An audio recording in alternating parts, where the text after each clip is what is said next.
Howdy, hello. Hello, hello. How are we? That emote. Hi, Muto. Caleb, howdy, hi, hello. How are you, Aurelius? What's up? How's it going? How's the blog loggerin? Is it all coming along well? Have you just won completely?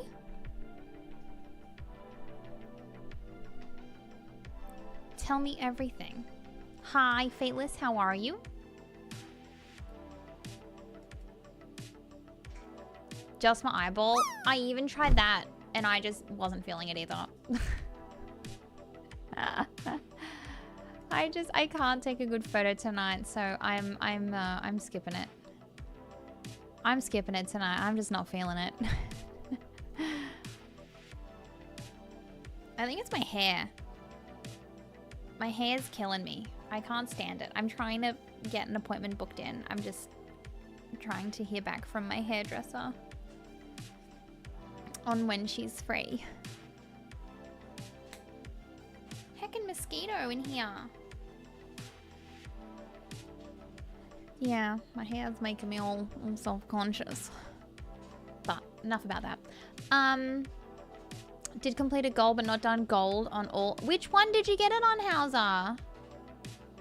Roof with the peace sign street. Yeah. Yeah, I probably should have done that. Prob should have, to be honest.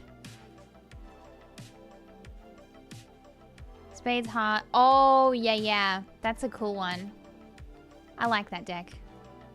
That's fun. Hi. Hello, howdy. Oh, God, I'm horrible. Oh, my God. This hair, chat. I'm about to cut it off myself. Goodness me. Hey, Rex, how much for a haircut stream? I'll do it. It's on the wheel. It's on the wheel? Oh, my God. What is wrong with your hair? I wish I knew.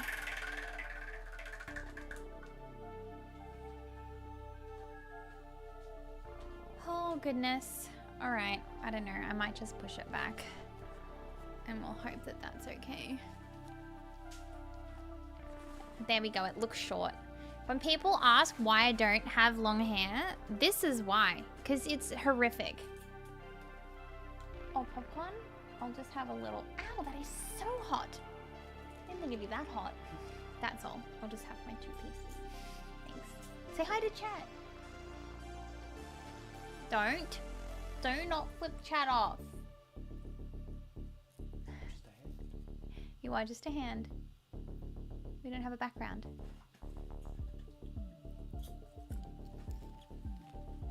Yeah, we should put it on the wheel. And then I'll somehow rig the wheel so it lands on that. And then that way I have to have a haircut.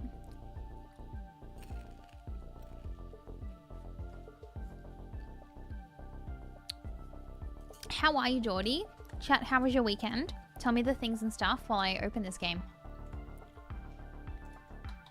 Everyone in chat just lost the game. Oh my god. Lost the game. Marking papers. Do you have many left? Are you just, I guess, am I popcorn eating? I can hear it.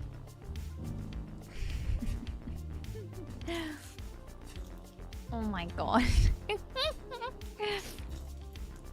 Love you with long hair? I don't think so. I think that's a lie. And then a couple more office days. Well, that's good. That is really good.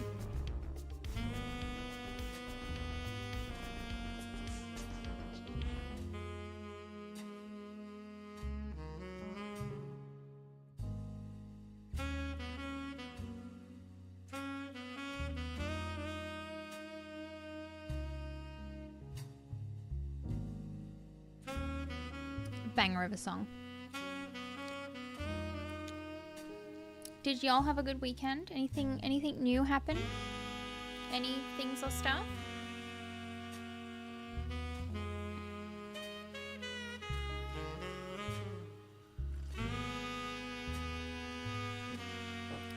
Anyone watch The Last of Us today? It's back, baby. I have no spoilers though. I still have 20 minutes left of it. I got through, I think, 40 minutes of the hour. So, yeah, roundabouts. So no spoilers. No spoilers, all right. Hi, Blue Shark. How are you? But is anyone watching it?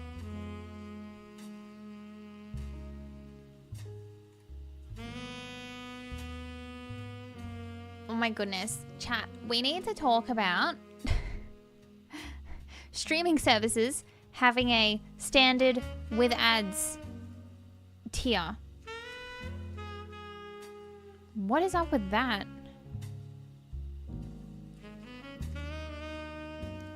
Thanks, Blue Shark. Thank you. Leaving it until it's all done, then you'll binge it? Nice. Releasing another version of the game?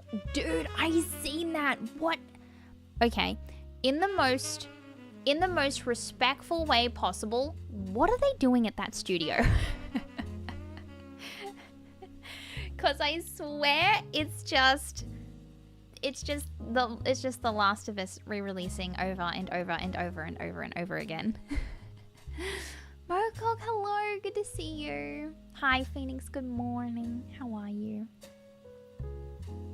So the stream on there, understand. What are you literally? What are you paying for? So dumb. I may have to find alternate ways to watch it soon after this month is up. It's really annoying though because we just got, so we have something called like Binge in Australia, and they had The Last of Us, like the first one, when it was out, and now all of a sudden we have like HBO Max, or it's just called Max here, and so they're taking it off Binge and created another one called Max that we now have to watch The Last of Us and anything else that like HBO make. Can I tell the house? Yeah, honestly, I think that's what we'll be doing, because it's like robbery at this point, isn't it? The Last of Us again. Give us some more money edition. Literally. Sin! Oh my god, did you have the best time? I'm dying to see some photos. I'm so sad. I've had like FOMO all weekend. I'm just like, oh, I could have been there. I'm so sad. I heard that they were absolutely incredible from what I've been reading online and everything, and the videos I've seen online just look so good. So heckin' good. Hopefully I can see them next time they do an Australian tour. But yeah, honestly, Fateless. I don't know how many more times I can keep releasing it. Yay! Thank you, Scene. I'm excited. I'm really excited.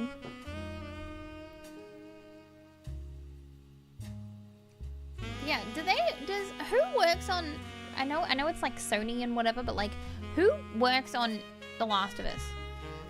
Could I sing a Slowly Slowly song right now if asked to? Yes. There's quite a few that I could like, I know every word to, but would I? No, I would not do that. You cried, oh, my heart. So I get the fact that somehow someone got onto my Twitch for Prime Summon stream that I don't even follow. So when I went to use yesterday in the stream, my the streak has been ruined. Whatever, but oh, that's annoying. Pokemon Rap is, yes. Besides the intern that presses the re-release button. It's back again. Again and again and again and again and again. Truly. It's unbelievable at this point. I don't think there's another... And, like, no one's expecting a Last of Us 3 at this point. I feel like that ship has sailed. But, yeah, overall. Chat, we're going to play some more of this today. We may do some DBD tomorrow to check out the event while it's on. because I haven't seen it, and this time last year I wasn't streaming, so I haven't seen this particular event in like 2 or so years. So I thought we might check it out while it's on. They gave up on part 3. They just. Oh, all right. That's interesting. From what I've seen of The Last of Us 2 so far, I'm a bit conflicted. Like the TV show, that is. Oh, actually, that reminds me. I started watching a really cool movie yesterday with Rex. Has anyone seen The Gorge? I think it's an Apple movie, but I'm only can review it in other ways, of course. And it's got Miles Teller in it, if that's how you say his. I think that's him, Miles Teller. That sounds right. Really interesting, very cool concept. We got too sleepy, so we haven't finished that either. But we're gonna finish that hopefully tonight. So no spoilers on that either. I think we have like an hour left. But things are chaotic, and I'm really liking it. And so far, it's very interesting. And very unique, and I love the concept, because it reminds me, like, to a degree of, like, Firewatch. to a degree. No way to get it back or try and find out any detail to change my passwords. No, sorry. That's good. That is frustrating, though, that it's gone for the month. At least you'll be able to get it back from, you know, after the 30 days expire. They go directly to the events of Last of Us 2 game. I had an opportunity here. To time in between. Well, yeah, I can't confirm or deny because spoilers, you know.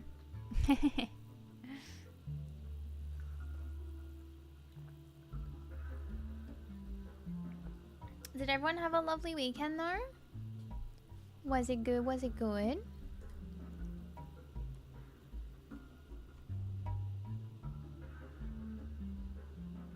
Oh, you're talking about the TV show, right?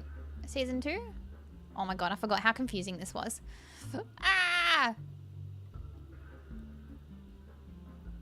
What reaction was that? I can't confirm or deny. I cannot. I simply cannot. We don't have too many more to go. Hi, Kanga, how are you? Like, really, how hard can this be to follow down? This is gonna be the headache, I think. It's looking like it, that's for sure.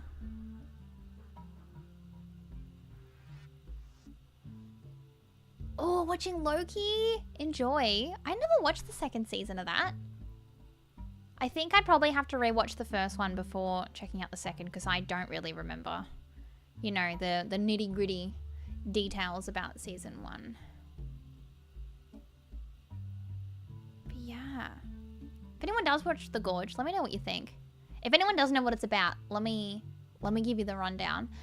It is based on a giant, like a really giant gorge where one particular country watch one side of it and another country watch like the other side of it, but they're not allowed to talk or communicate to the other side, and it's just one person on each side, and they do like a full year rotation.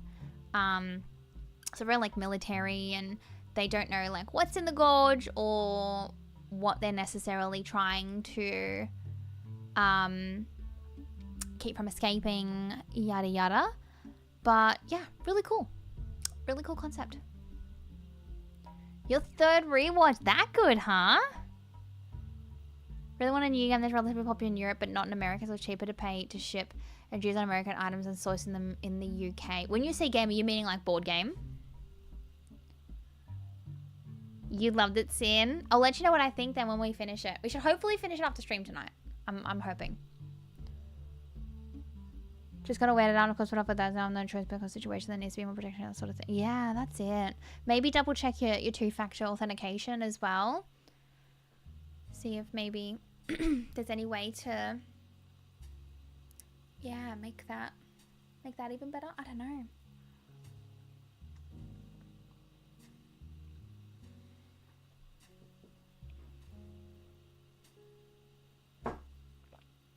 Saw prices and realized in addition 15% to ship and 20% tax. Jesus Christ! Whew. And is that because the tariffs? 35% extra? And is that like 35% of the price of the item? Do I have a TV monitor in the bedroom? If so, how was it connected to the iNet PC? Currently, no, we don't. We used to, kind of before we moved into here, we used to, but we had, even weirder again, we had a projector that we would project on the wall. I think that was Wi-Fi, because I don't remember seeing any cords, like Ethernet cords or anything running through the house. But as of right now, we don't have that set up in the bedroom or anything. We just watch normal TV in the living room. Yeah, I haven't really had like a, yeah, nothing like that. Let me throw out there, the projector was free.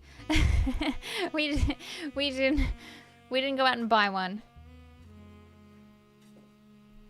On Rex's journey of random things he finds while going to different places for work, just like this spinning wheel.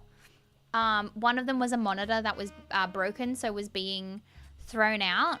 And it was literally just like, there was like one particular cord or something that just wasn't working effectively, and he just fixed it and it worked fine. Is active and was even when I changed the password, so threw me for even more of a loop. That is very strange. So it's 135% of the price I saw as quoted GBP, so I hadn't realized it was from America. Start the 20% is on pretty much everything, just normally included the price you see. That's insane! Oh my lord. Protectors are cheap nowadays, as a matter of fact. Smart projectors are cheaper and easier to set up than a TV. Royals for Kogan. Oh yeah, Kogan's not bad. Nice. I don't know what brand ours is. I think ours was more of like a commercial one. Just based on where it was being thrown out from. So yes, it was a fancy thing. It was very fancy. But Rex is very like, he's very good with every like tinkering with things and fixing things, so just projecting onto a wall. Yep. Well, we could technically set it up again, but we just haven't really had a reason to.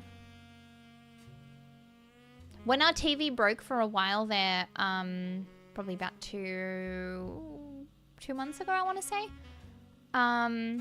we then moved the TV to the side while we were waiting for it to get fixed and had the projector set up in the living room so we could have some form of like TV and stuff. But yeah, otherwise, yeah, don't really use it all too much anymore. Not too much at all. Not too much.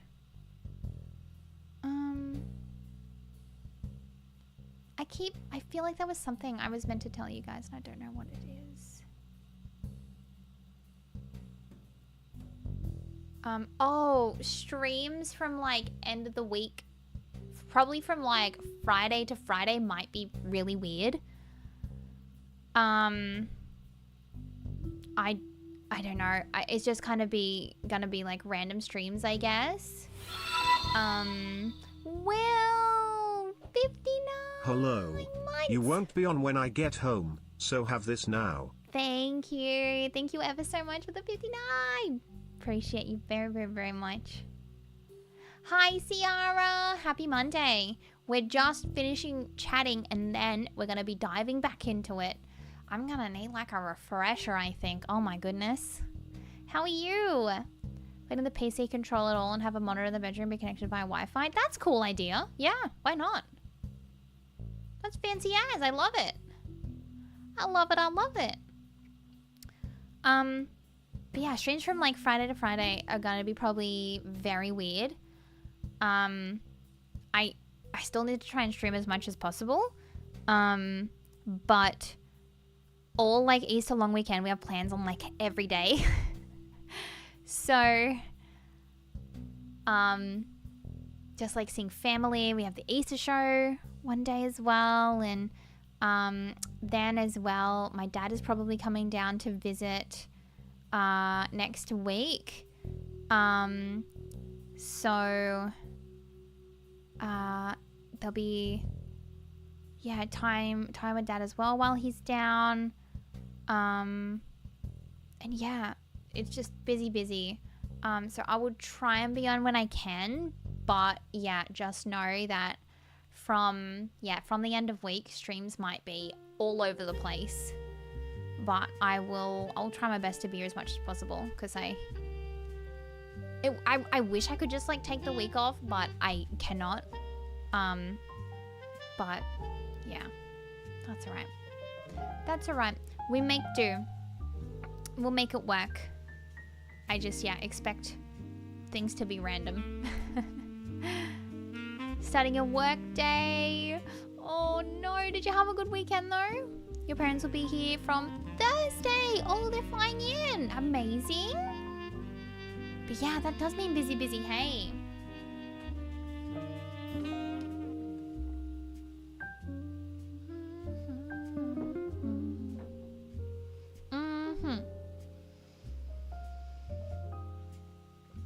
Okay.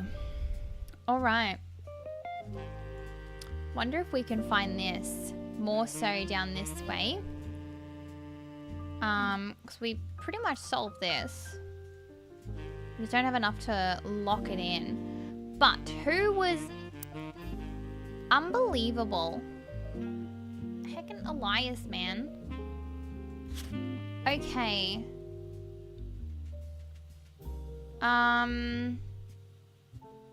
Where do we even start with this?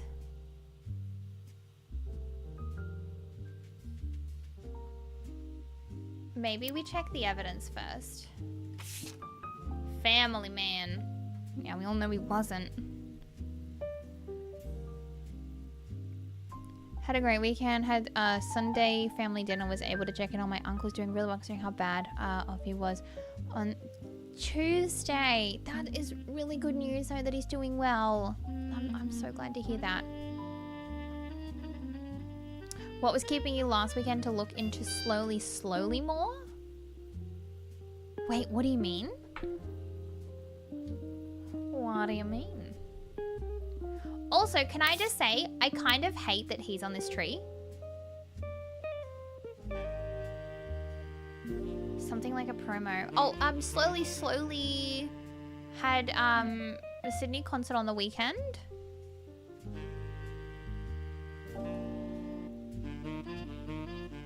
Yeah, I kind of hate that he's on this tree, because like the big secret was that there was another like root tree here, you know, and now it's like, oh, there was actually another one, so there was two. Like, I don't know. I don't like that that he's on there. But yeah, also for being a hypocrite. I wish it kind of just started down here.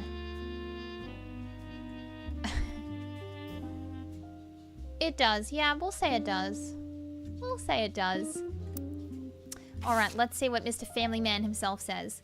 The dictionary defines propaganda as information, especially of a biased or misleading nature, used to promote or publicize a particular political cause or point of view. But if they were to replace that definition with a picture, it would be a picture of this book. The book tells you nothing new about Elias, and from what you know of his true feelings towards some of his extended family, you're not sure it tells you anything true about Elias either. The reissue of the book was so lazy that they reused the famous photo of Elias from Business Watch, whose copyright had expired. The best thing going is that it's only 85 pages long. Oh my god. So this, so this is gonna be, how do we find it? The story concerned an unreleased book she had written about Guy Hudson. It seemed that it used photos of Guy that Cicely did not own the rights to publish. A cease and desist by Root Tree's lawyers. Who were their lawyers again? Do I have that noted down?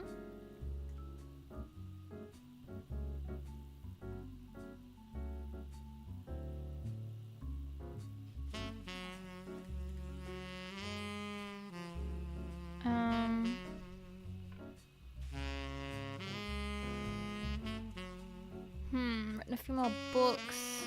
Biography of Van Gogh. Van Gogh even. First two.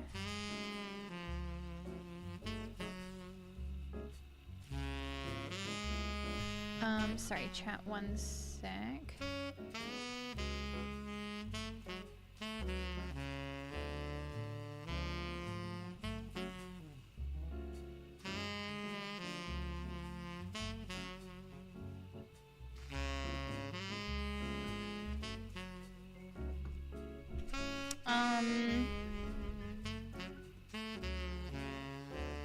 The magazine Cicely were immediately issued a cease and desist due to its inclusion of pictures that she never had the rights to publish. How do we...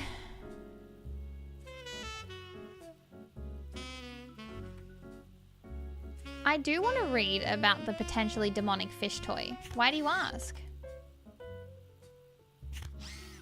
What if I Google that? Bass Elbub.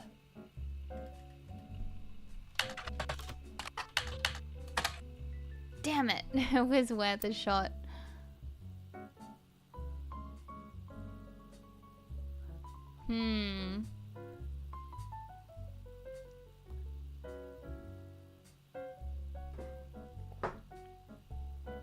What if we just Google those singing fish? I know, right? Missing pages. No. What?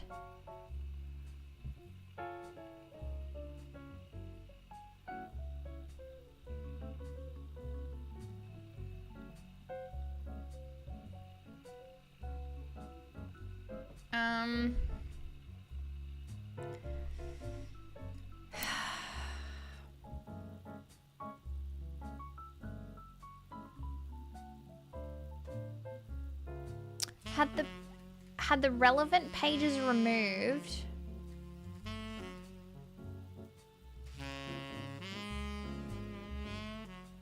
But it's an 8.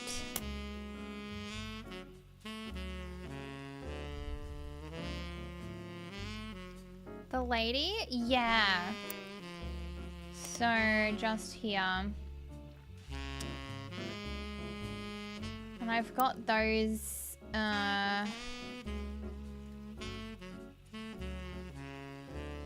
okay, I guess maybe we try these again.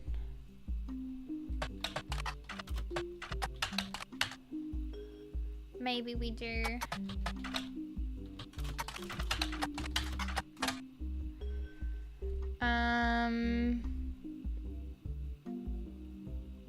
Yeah, we did read that. And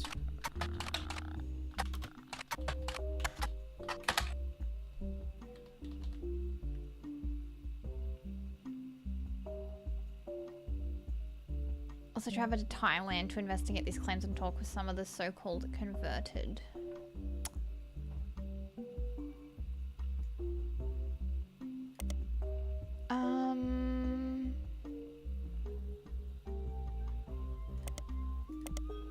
Maybe we search all. Did we look at this? Newstime briefly covered a lawsuit between Ruby Spratt and Piketty magazine surrounding Cicely Sanchez. They said that Cicely didn't have the right to redistribute the photos in the magazine of Guy Hudson. Piketty apparently announced that they would be pulling their issue the following day, the moment Ruby Legal Enterprises threatened them. This caused the issue to sell faster than any other. We did read this. Yeah. Yeah, because I've got that.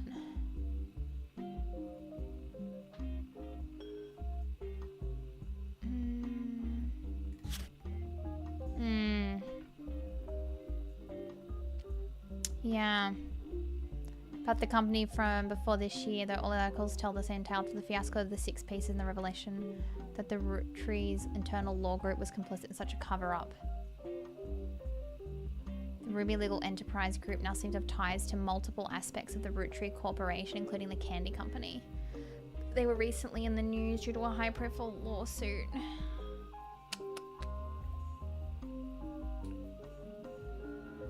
Where do we go from here, do you think, chat?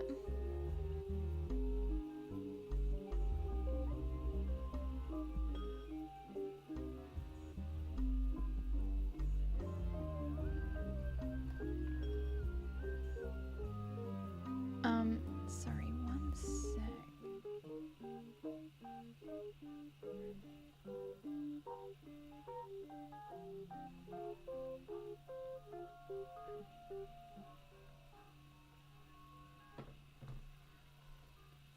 Ruby Spratt? Yeah, I googled her. Relatively elusive. The most complete source of information you can find before her time with the Root Trees from the website from a magazine owned by a major airline. Oh, I thought I did. Maybe not. Yeah, actually, that is what I needed to go back into. No, thank you for reminding me. And a scholarship at Mid-Eastern University. There she graduated at the top of her legal class. There are a few high-profile corporate involved cases she was part of on legal consultant for a class action lawsuit against a manufacturer of steering wheel covers. Another was to help a local gas station chain with the rollout of a promotion that allowed gas station customers the ability to bet on the price of gas. Dear God! The blurb ends by calling her new firm a double threat. Her company's services are a cross between a traditional lawyer and a PR manager. Betting on the price of gas. Oh my God. Okay, so I think we need to go. How thrilling, right? Betting on gas. Gamba. Wow, it is pouring down outside. It's Clark!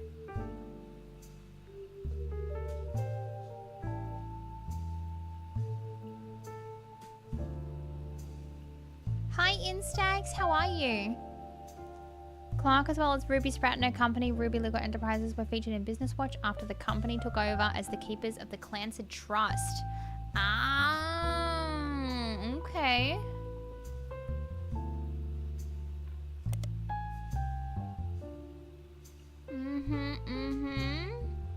Seems that Ruby actually approached the Root Tree sometime in late March after the Root Tree Rift. Hang on, did we search that? Oh my God, there's more. Okay. Look into this.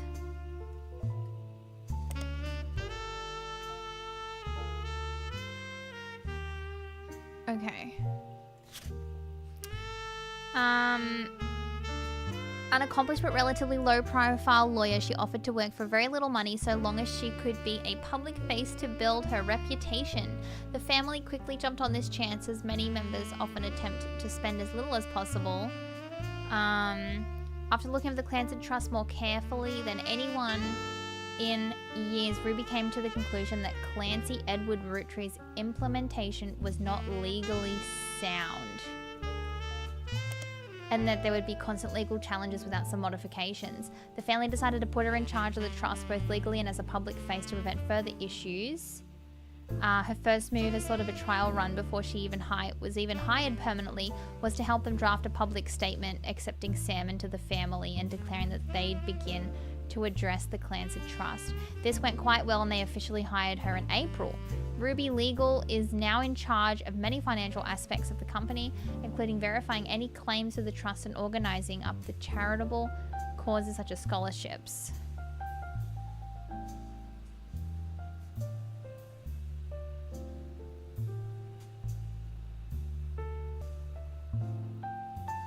One sec.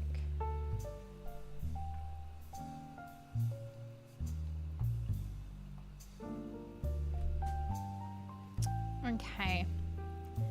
And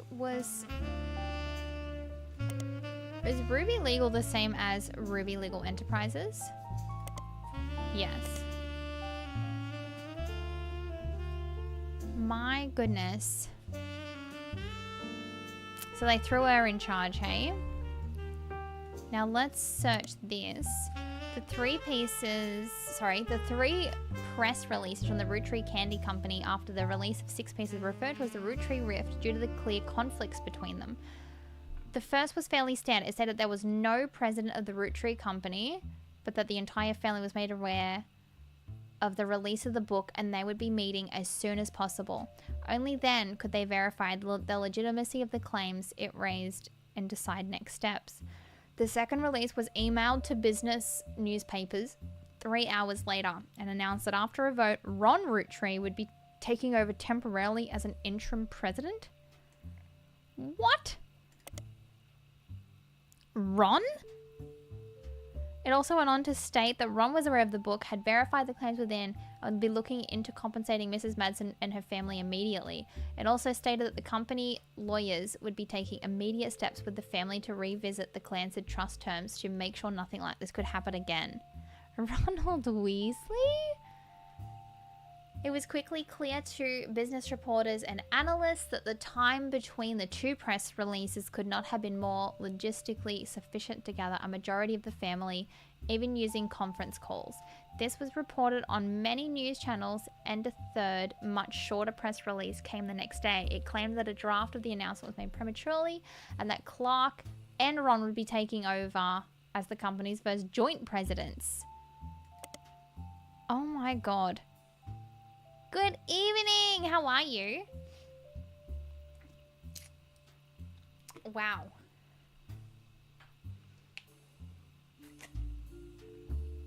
Now that is something, because wasn't Ron...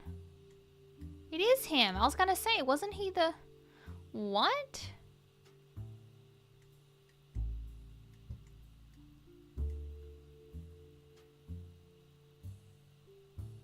Yeah, I don't know. I don't know why he wanted to take both of the sisters' names.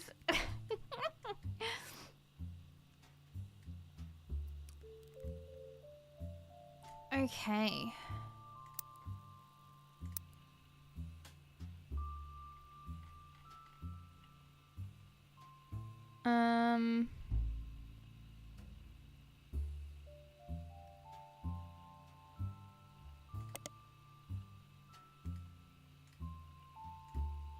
Let's look up.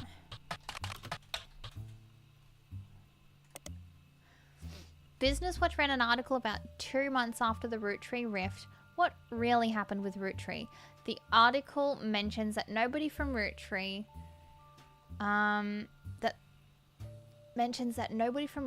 that they reached out to was willing to go on record. Instead, the timeline of events has been constructed from public record, accidental leaks, and a source on the inside.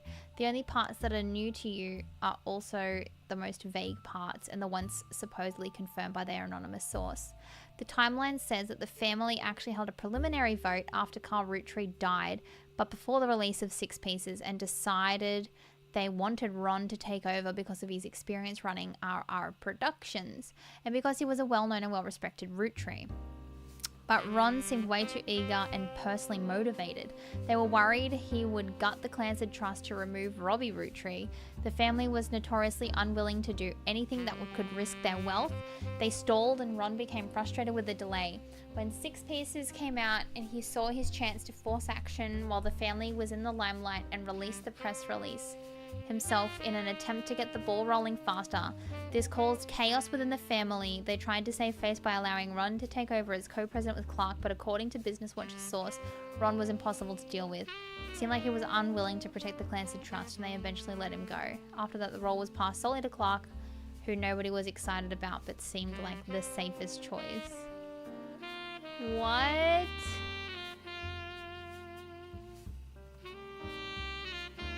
Damn, a lot to unpack there.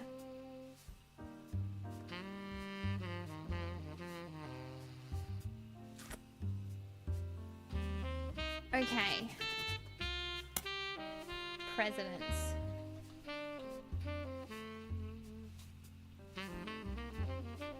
Carl to Ron. We'll go, actually no, we'll make this easier.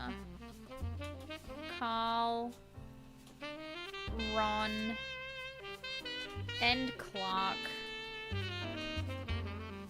Clark. Okay. And so that we can come back to this if we need to.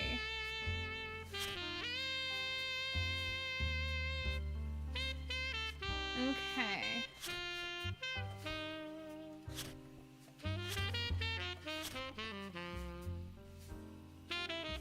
Manager Sterling. Wait, did I get tax? It is not my heckin' birthday.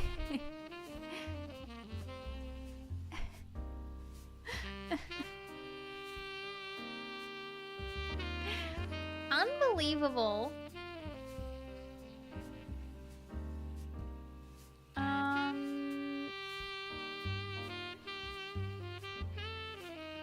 Her manager.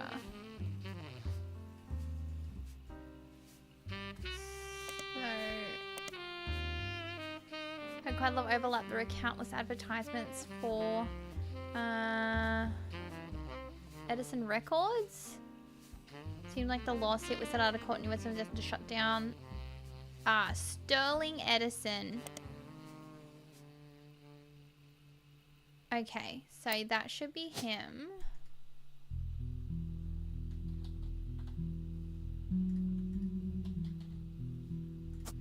Okay, so that should lock that in. Okay, let's dive into the things we got. Okay, but yes, tax, not my birthday. How the heck are you doing though?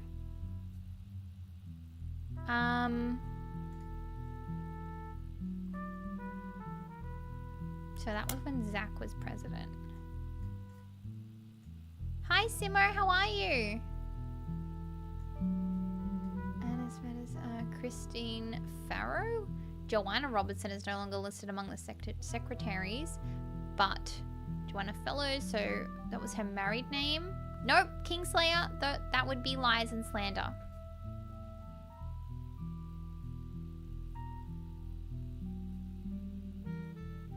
Christine Garland has been hired.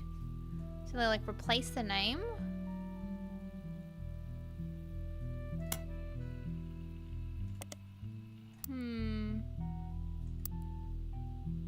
Oh.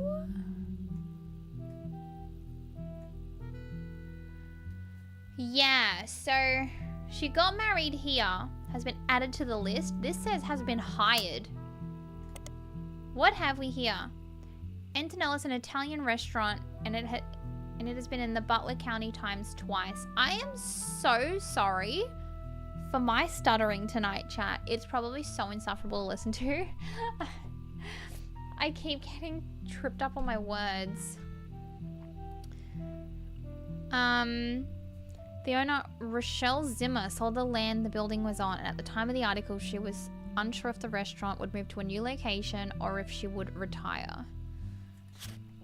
Many years before, there was a puff piece from Valentine's Day 1978 that asked recently married residents how they met. Christine Garland responded, she and her husband Steve, who was a chef, met years ago. I feel like this is going to be who the affair was with.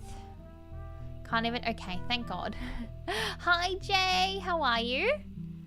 Steve used to work extra hours just to be there during her deliveries. Although they grew apart when the restaurant switched suppliers, they reconnected by chance and eloped at the end of the year.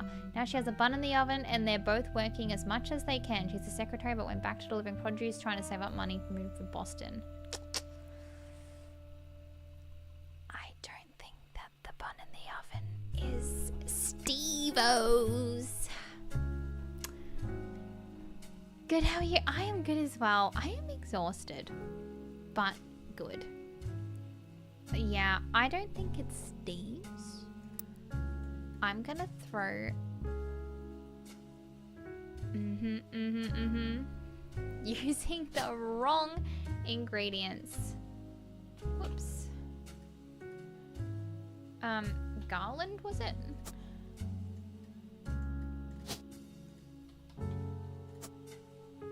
I'm pretty sure.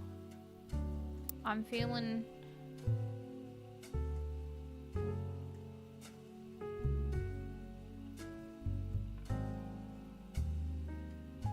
Wait, just so I remember who this is about.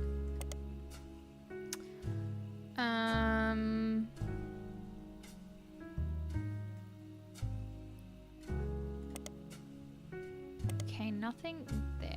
Maybe we search the newspapers as well. Rochelle and her husband Mark Zimmer have a few mentions in the Butler County Times. Both were local business owners. Rochelle owned Antonello's, an Italian restaurant, and Mark owned a local bookstore called Bookmarks. Mark was also mentioned once when he was sued. What have we here? Mark, what have you been up to?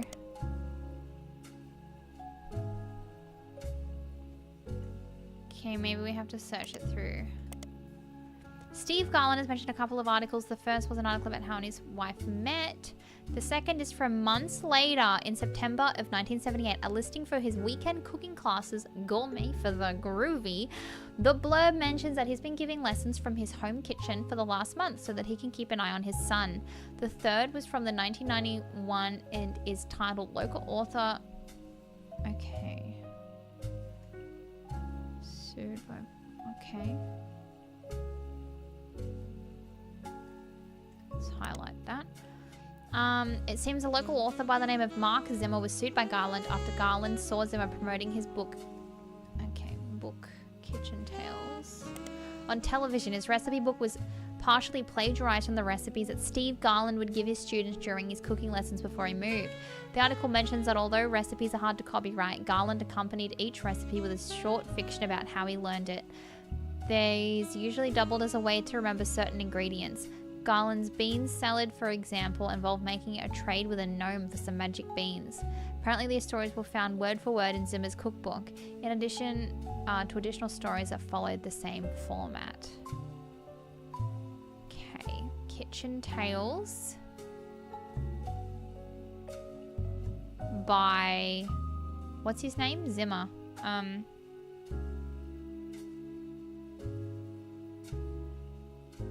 Hang on, what's Zimmer's first name again? Mark. Kitchen Tales, Mark Zimmer. Kitchen Tales. Hi, Insomniac. How are you? Re-released as Garnishing the Truth.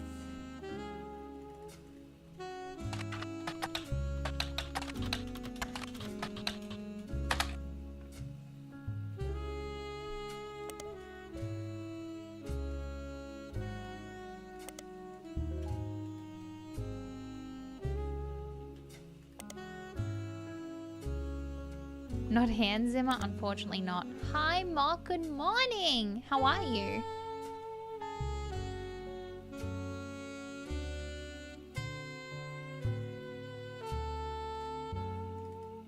Oh, what was his name? Steve.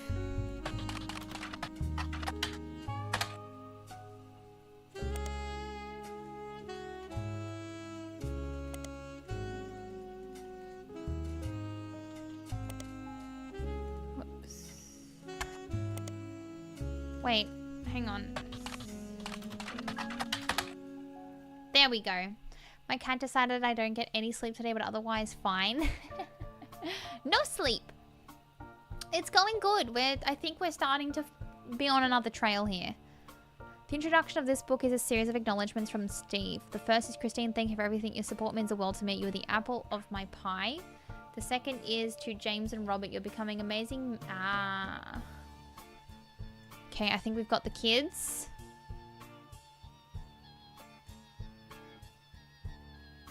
I feel like we're learning too much about them for it to not be... Oh, you got Windows 11! How are you finding it so far? Also, Insomniac, are you watching The Last of Us? I guess I'm a good teacher. The finalist to Mark Zimmer. You prove my storytelling approach to recipes could be popular. Without you, this book wouldn't exist. This is also a foreword by Mark Zimmer. I first met Steve in 1978 when he taught a cooking class. The next time I saw him was over a decade later when he was suing me for stealing his recipes. Yes, really. So you might wonder what I'm doing in this introduction. Well, it turns out that Steve and I had more in common than we thought. Instead of settling in court, we settled it at McCarran's Brew House over a game of darts. By the end of the night, he and I agree we'd both rather make a ton of money together than spend a ton of money on lawyers. It's pretty rare to meet your best friend so late in life, but when I decided to retire, I moved to Boston so we could hang out. So if you're browsing the book in a bookstore, please buy our book. We need more money for when the free beer runs out in the bookstore. Could probably use the sale. You're loving The Last of Us? Waiting to all of season 2? I don't know how you guys can do that, hey. I can't dodge spoilers. That was pretty familiar so far. Also, I went for a couple of episodes before watching as well. How was the first? I have 20 minutes left. So I haven't fully finished it either. For the most part, I like it. For the most part.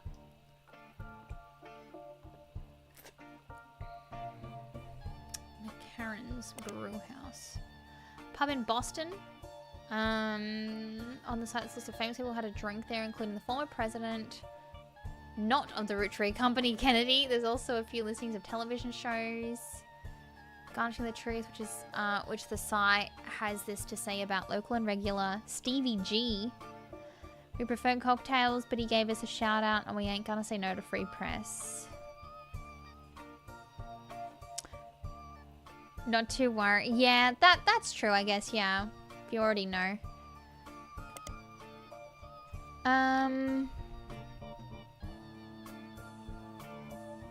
Okay. Yeah, that honestly, that was why I was asking, because I remember you had a few that popped up that seem recognizable. Nothing. Tier 3, 11 months. You're the best. Thank you ever so much. I really appreciate you. How are you doing this Monday? Yes, I keep thinking it's Tuesday for some reason. This Monday evening. Thank you so much, truly. The tier 3 as well. God damn. Thank you. How do we narrow this down? Insomniac, do you just live on a movie set?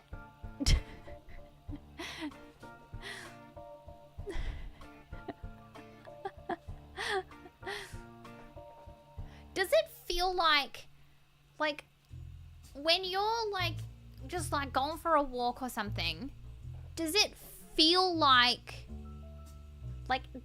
does it feel like it would be used for that? For filming and stuff? Does it have that vibe? If you catch what I'm throwing? Does it... Or is it even, surprising to you that they're filming there? Because, if there was ever, a movie filmed anywhere near me, it'd be dumb, you know? I would be like, what? Why? Why would it be, So I'm curious if, it actually has, a good vibe to it, you know? So, we know that Christine here appears to have been up to some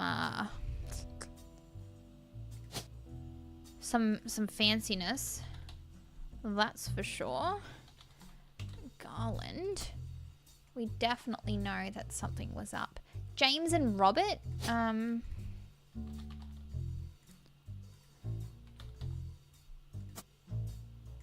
man, 2 kids?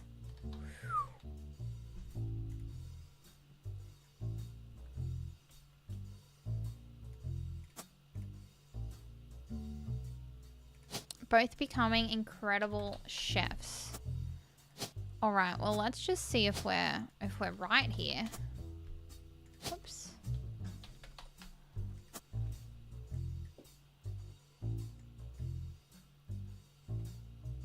Hope this is the second one too. Oh yeah, well there's. Man, look at this. All of them were like. Oh no, this was the only married one. But still. But still, chat. What was he thinking? Did it say where they are chefs? There. You're becoming amazing men and incredible chefs. I just assumed. A lot of spots around do have sort of like a movie aesthetic, but that might also be the feeling after so. That is true, yeah. After a while, it probably just does feel like it. Well, Insomniac, when you do watch, if you happen to like spot the like certain segments that were filmed, can you please like? I'm always so interested like what was filmed on set and what was done in more like a studio type of thing. So if you see it, if you feel comfortable pointing out, being like, hey, that was the spot, I'm so curious. Hi Punching, good to see you.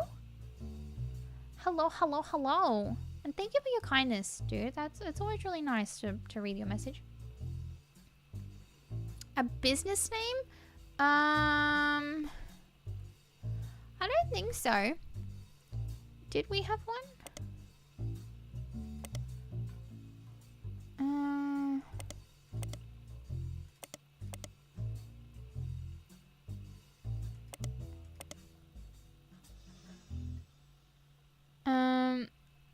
Oh, and Antonellis?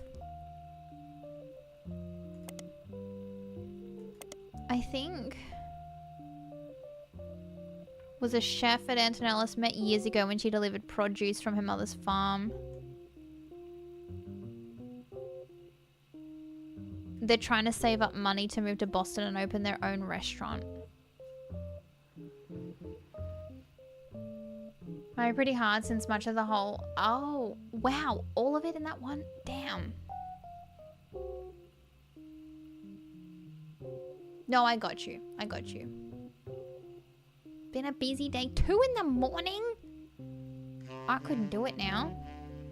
Valentine's Day 1978. That's awfully specific. Oh yeah, I almost said Dr. Clown then. Dr. Clown. Clown, you were the new Dr. Phil.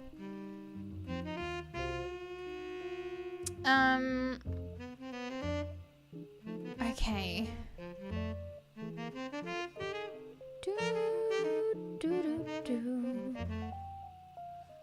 So how did we get here?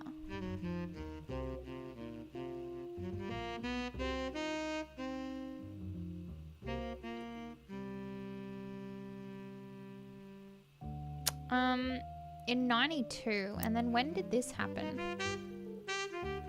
Oh, this was years ago.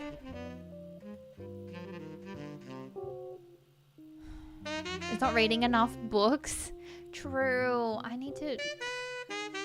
I got really bored with the last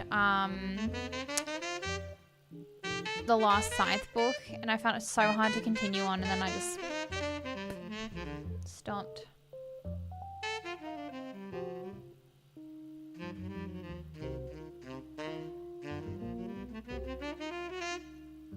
Oh Jesus, they follow you around? Oh my god. I used to be really like, I guess I used to let trolls just kind of like walk all over me. Now I don't care. I'll throw them out of here.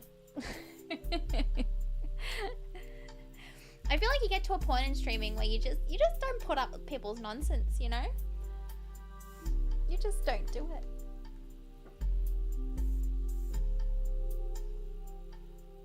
Maybe it wasn't her because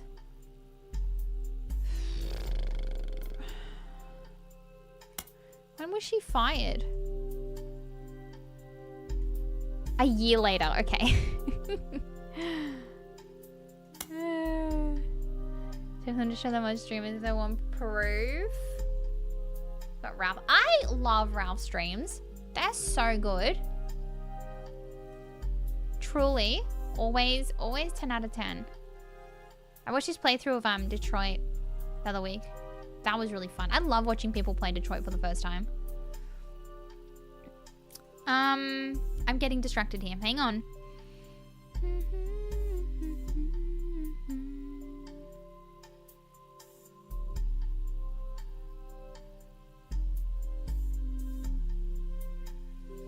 Oh yeah, that's right. She got 50 grand for some reason.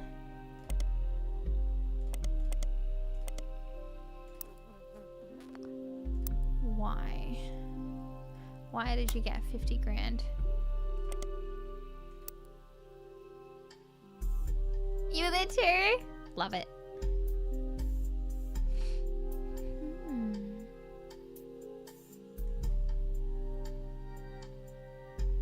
How was this? They weren't married or with anyone.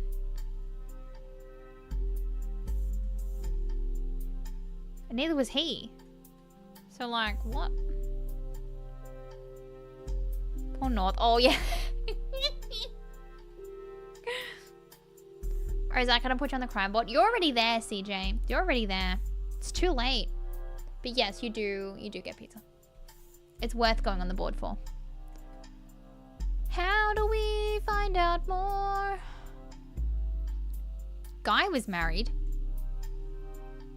To who? Oh. Oh, he was married. My bad. My bad. For some reason, I thought he wasn't married. Yeah, that's right. Poor Patricia. Your Easter egg? No.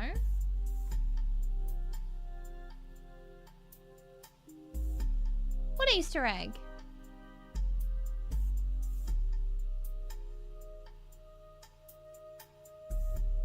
I'm rereading the message to see if I could... Oh.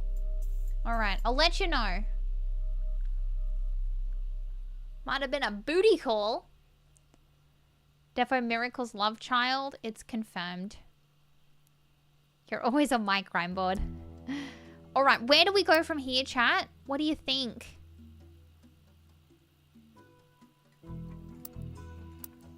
We've got... Whoops.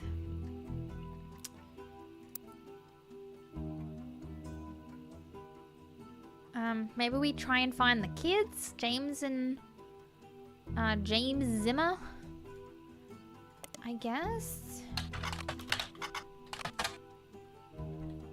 Okay, Roberts. So many damn Roberts. What if I just search Zimmer? Of course.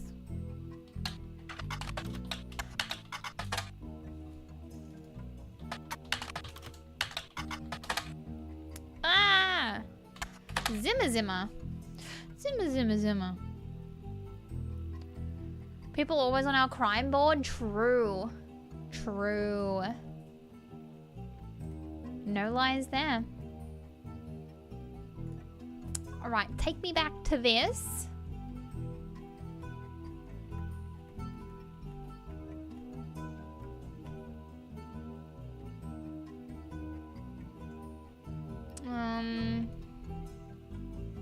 Okay, maybe we go back to the brew house.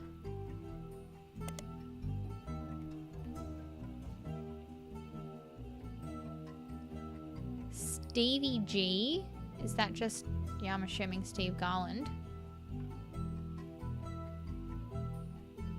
A few listings of television shows and books that have mentioned McCarran's. Okay, what if we try... Stevie G is my rapper name. Mine's just Val.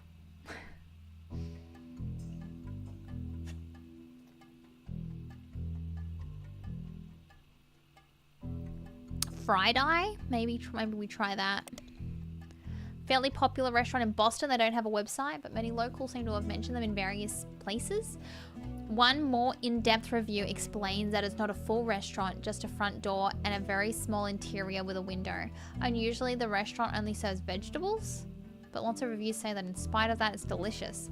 You also find a short story about it listed on a website called My Boston Homepage. Whoever runs that page seems to just link to random sites related to Boston, tell personal anecdotes related to Boston, and give their relatively short opinions on, you guessed it, Boston. It's very unorganized. It has to say this about Fried Eye. Wicked overrated. I saw it in Chef's Signature. Chef's Signature! Yes! Go team! Oh my god. There was a huge line that didn't have a single meat dish. What is the point? Okay, so now we've got that. And now we search this. Run by someone with eclectic taste. They claim to rate things on a scale from wicked awful to wicked wicked. Did I make this? Am I running a My Boston homepage? The most recent things to receive a wicked awful was an antique store called Bee's Things. Apparently the owner Beatrice is not very friendly. The most recent establishment to receive a wicked wicked is a comic book store in Cambridge called the Million Year Picnic. Is that going to be how we find this article? As far as you can tell, nothing besides Fried Eye seems to be connected. Ah, as far as you can tell? Okay, so let's... Why does this ring a bell?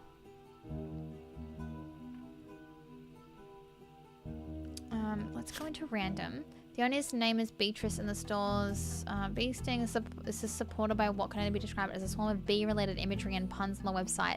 Their logo has a pastel yellow and black striped, some which clip art insects all over it. It mentions that all of Boston is buzzing for bees. There's even a listing for a vintage Amour that mentions it has plenty of room for all your yellow jackets in it. At the bottom it states, fly on down honey and make a deal with Beale. Nothing was relevant. Like to give Amanda was hard. It's so tricky, hey. I would not have been able to do this without chat. I would have been stumped so bad. Have you done the one we're doing now? The Root Tree Mania? So we got Bee's Things and we need the Million Year Picnic. The Million Year Picnic is a comic store in Cambridge, Massachusetts. It's one of the oldest comic book stores in the United States and named after a short story by Ray Bradbury. Don't remember the detail. That's fair. Let's highlight that. If you decide to visit the Million Year Picnic for the first time after playing this game, please tell the only Tony that you heard of his story from the video game The Root Trees Are Dead by Jeremy Johnston. Fair warning, he has no idea that this would probably be somewhat confused if you're the first person to tell him. Oh my god. I honestly forgot that there is a hint system in this. Let's search the person that made it. This game is clearly heavily inspired by Obra Dinn and her story. I hope it stands on its own and that it feels more of like a homage than a ripoff. Thank you to Lucas Pope and Sam Barlow. You both ran so that I could walk. It's also inspired by my participation in the world's largest trivia contest. Thanks to everyone who organizes that competition year after year. And lastly, it's inspired by a core memory I have of browsing Beanie Babies fan sites in the 95. If you're seeing this message, please come to the game's Discord and simply type, I found the thing. What? I have to. We breeze by the photo puzzles. That is true. Yeah, beat them in record time.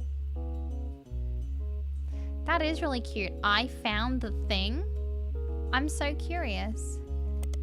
Tempted to join the Discord just for that. Her story mentioned. Cool. Well, this is nice as well. Is this something we can search? No. Okay, well, I'm just gonna delete that then.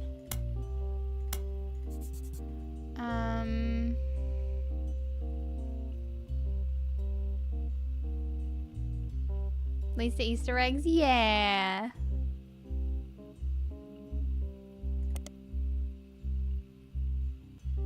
Okay.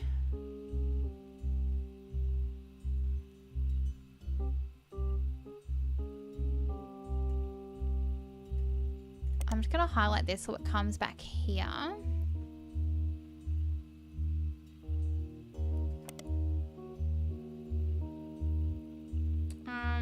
Chef's signature.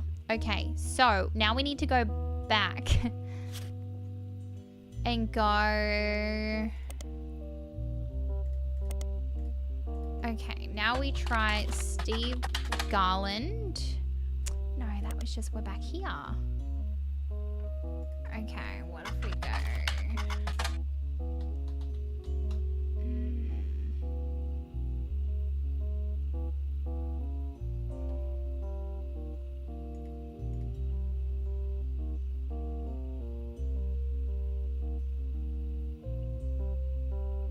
So wait, that was Rochelle. Wonder if they have any relevance.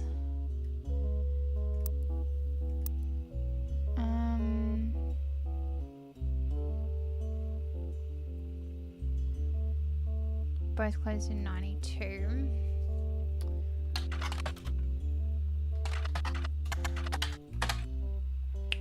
Bingo! Chef's signature covered Friday less than a year ago, right around the time you're doing your initial investigation. Each article in Chef's signature tends to focus on a restaurant, and like the magazine's name implies, each restaurant lists the one main dish. The samosa cone. Okay. Search that. Nope. Can we... Okay, that just takes us to there. Is that the brothers? Chef's signature nationally published magazine targeted towards fans of unusual restaurants featured James and Robert Garland. Yes! Most of the offerings are heavily inspired by the powerful spices found in Thai and Indian food. Their signature dish is the samosa cone, which from a distance somewhat resembles a traditional ice cream complete with waffle pattern. Instead, it contains fried potatoes, pureed peas, carrots, and a special ginger-based sauce. Robert, who is 3 years younger than James, jokes that although the age difference has left him delegated to wear the Swiss chef jacket his whole life, he doesn't mind. As a result, James answers most of the interview's questions. James credits to their upbringing. My father was a chef. My mother grew up on a farm that supplied his restaurant. That's how they met. I don't have any memories from the farm or anything like that, but since we moved here, before I could even talk, they told me stories. They were looking to open their own restaurant. Unfortunately, they never got it off the ground. His line cook gig ended up being less temporary than he hoped, and she had to go back to work as a secretary even after Robert was born. Before we were old enough to go to school, we spent our days with my aunt. In the diner when he worked, my dad had no room for experimenting, so he'd exercise his skills at home on his days off. According to the article, their parents visit Friday often. They even have a signature dessert, the Sistine apple. Oh. They did, didn't they? Yeah, kind of like a food truck. Robert, who is 3 years younger. Okay, so this is Robert. And this is James. Oh, goodness, I'm on the wrong one. James. Both chefs. Who's who?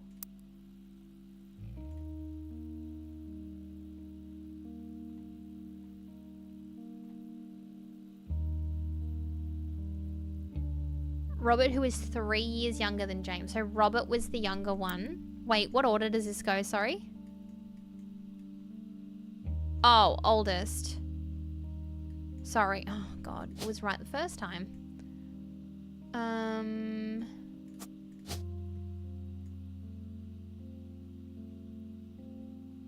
Wait. Hang on. Am I doing this right? My brain. Oldest to youngest. James and then Robert. Did I just change it back? James, then Robert. Okay, so that should be right. But the photos may not be. James, Robert. I guess? There's no way to really know. Oh wait, hang on. That although the age difference has left him delegated to wear the jacket. So James answers most. Okay, so that should be right. No. Hang on. Oh my god, why am I struggling so much with this? Robert, so James and Robert. So the age difference has left him delegated to wear. So Robert wears the jacket. Robert is red. Okay. That is correct. I do have two more. I had her. And, oh, maybe only one.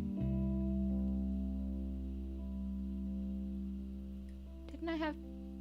Oh no, that is locked in. Okay, I'm pretty confident in that too. So, if we can find a photo of Christine here. Although Garland wouldn't have been her last name. Damn it.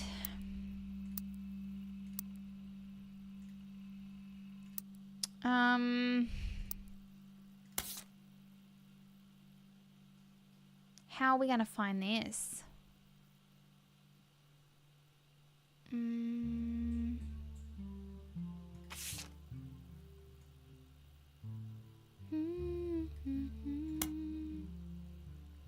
Farrah. Oh, was that her?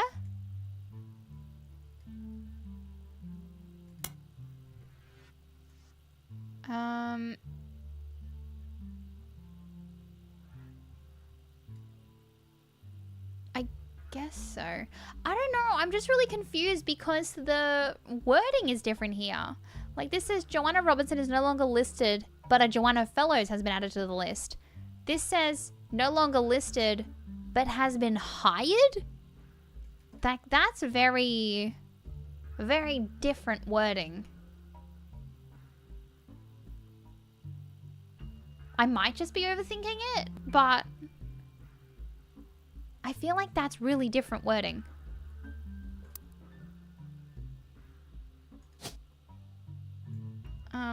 Maybe we can try Farrah anyway.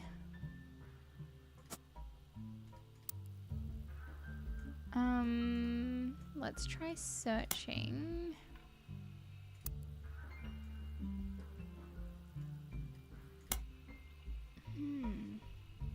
Goof, maybe. How do we get a photo of her?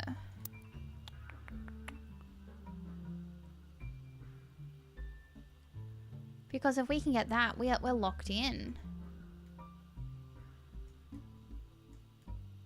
Any ideas?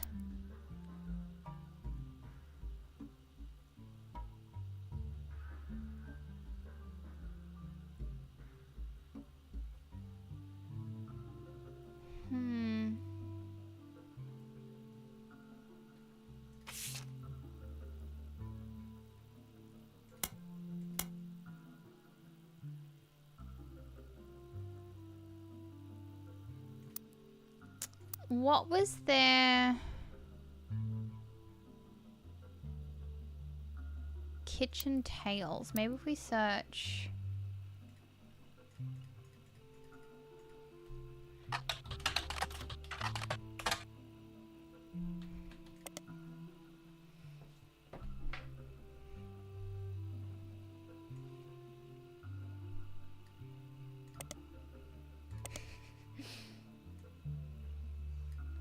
Don't look at me, chat. I had to try it.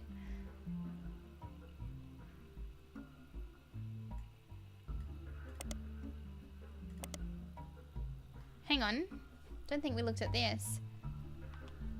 It's called Antonelli's Attic, and they're a dessert restaurant that serves a variety of dishes. This includes a signature dish, the Cobweb Cobbler.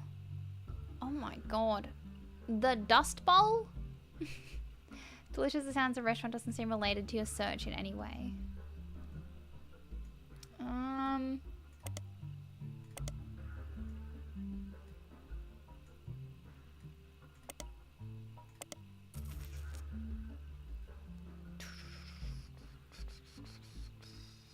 doesn't seem related or isn't related.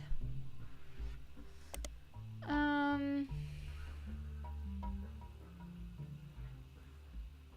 don't think we fell down gourmet for the groovy.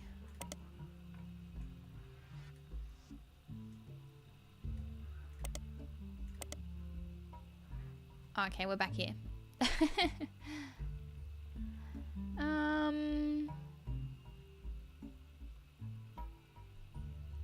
Maybe if we go kitchen towels with this. Yeah, nope.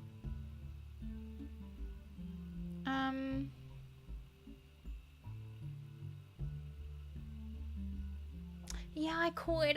I'm just scared to start going down like another way altogether and then have to try and figure out about this again. Yeah, literally what you're saying, Ciara. I'm trying to avoid doing that so I don't forget. But I might have to.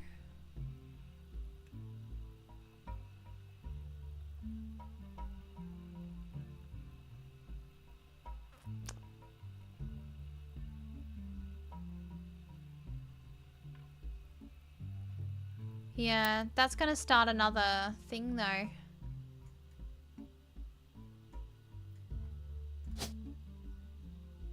The statue? I don't even know what that was for now. Oh god, why did I have that? What's the statue about? Where even was that from? This?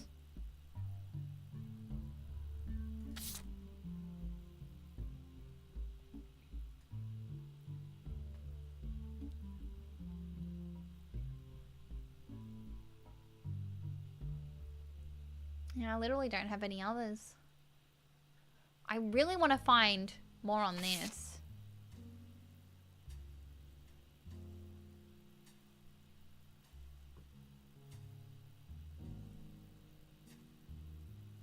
Into this? Because I tried and I keep hitting a wall with it.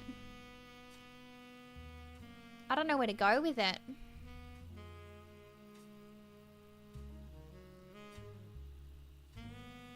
The girl with guy is the other affair. Well, he's got like 74 happening. The statue. Where is the statue? Like, what was it in relation to? I don't even remember now. Where did I find that?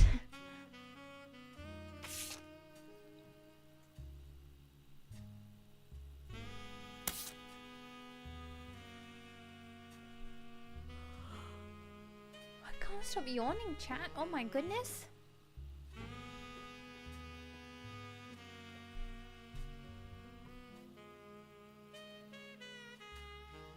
Oh, there. Yeah, I'm totally overlooking it. I think I did look that up, didn't I? States their hours and list of exhibits. The building is very small, admission is free, and they only have room for a few displays. And includes a fountain as well as a statue of an unknown author. The picture has been added to evidence. Another is a printing press that was used by the Miami Sunday and now defunct weekly newspaper. The last of the original print of Cuba by Cuban's art book. It merged with another periodical and became the... Okay.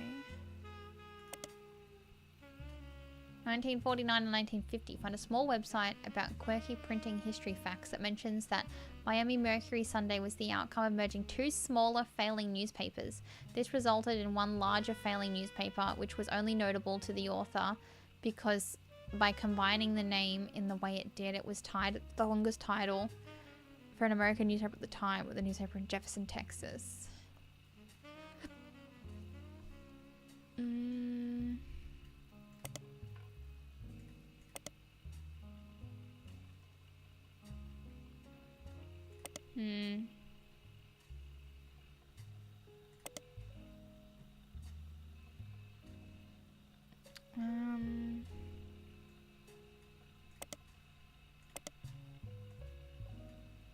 What if we try Marsha Barben? At first glance. Okay, so I guess we throw this in the random tab.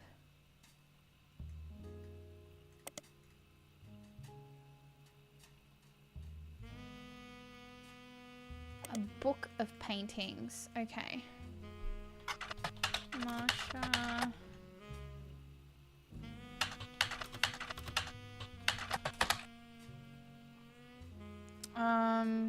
On second glance, it's still... Now it's just mocking me. I did this before.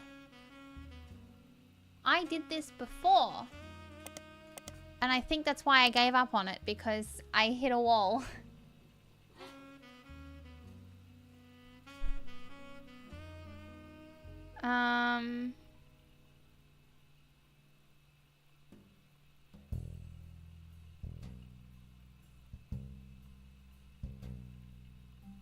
Unless that's her.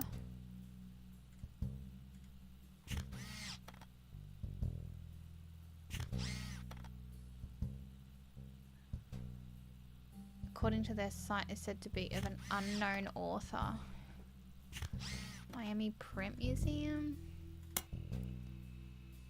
Find multiple libraries in the area, according to the website for the Library System Miami. Searching for you come across the website states that their hours. Yeah, we're back here.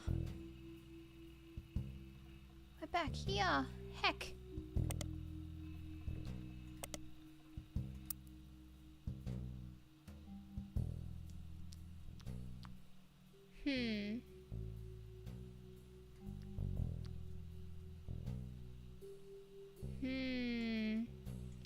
Alright, I'm gonna leave that for a minute, I think.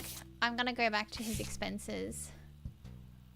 So, who was next? So, he gave someone a $50,000 party. He gave Beth a bigger party than his brother. Brother?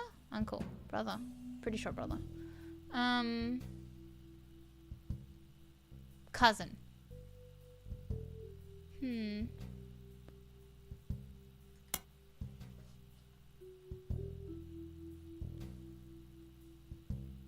This is where Guy Hudson took over.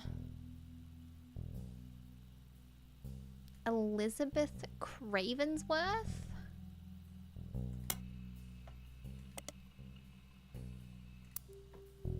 Now that is interesting.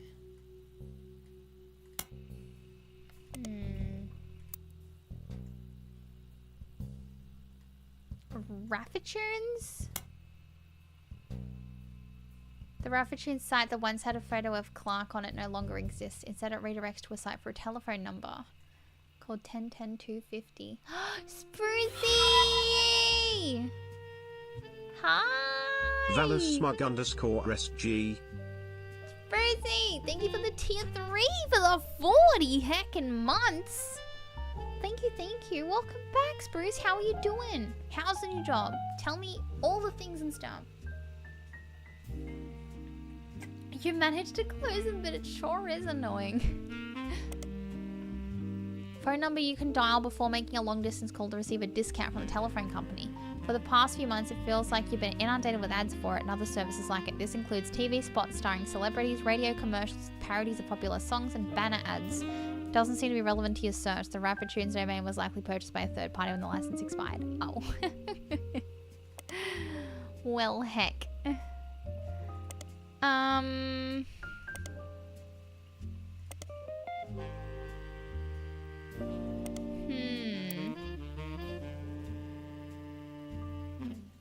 Why are they listed as office staff? Hang on, I wonder if I can get anything. Why does it keep not...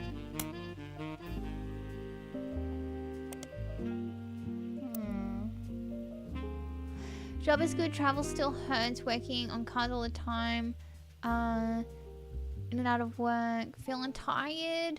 Yeah, honestly, I swear one of the hardest parts of it is the travel, hey. Travel's killer.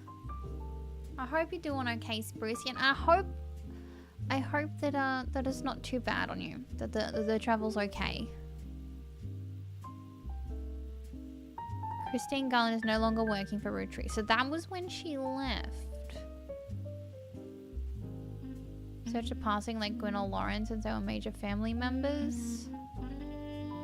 Yeah, we could. I don't know what information we'll get though.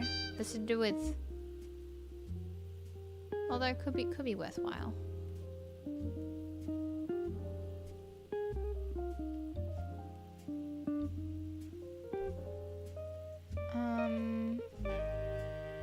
An Elizabeth Farrow. Wait, a sister?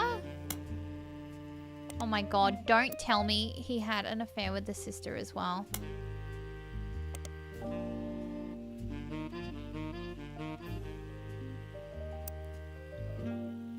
What other evidence do we have? Anything we haven't used? This was like one of the last things we got. This and this email was just dropped off. Up to an hour? Oh, yeah, that's gnarly. That's heckin' gnarly. Did you have a good weekend? Stuart Clementine, she wrote me about a month ago. Apparently the Root Tree lawyers went after her since then. By the time I received her letter, she couldn't cooperate. Might be a Root Tree. Oh no, never mind. We did deal with that. I mean, this is the biggest thing. I can't think of how we can hunt it down at the moment.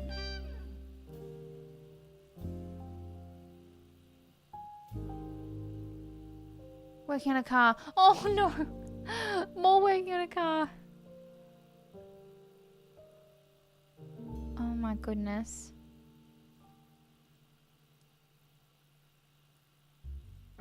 Spruce, car question for you if you don't mind. Is there a brand of car that you think is like the best when it comes to like easy to fix or don't break down or anything like that?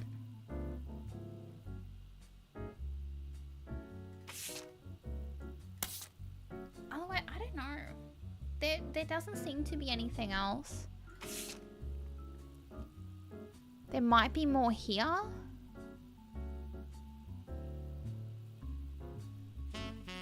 These were about the parties.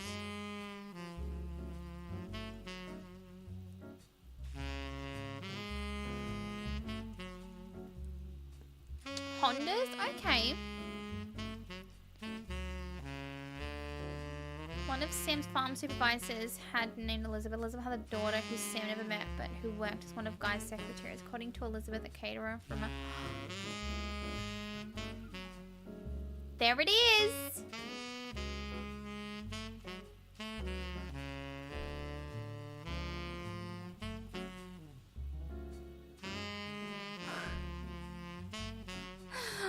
Awkward! Man, talk about an awkward situation. Turning up and you're like, alright, let's get this party started. And like thinking it's just like a normal party. Plot twist. Different brands. Ah, okay, so specifics. Alright, alright. Kia Rio. Actually, I have heard a bit about them. Kia Rios. First car was a CRV and I loved it. Traded a Nissan and you miss it. Oh. Alright, well, there it is, chat. They eloped quickly due to a pregnancy, but I think we know why.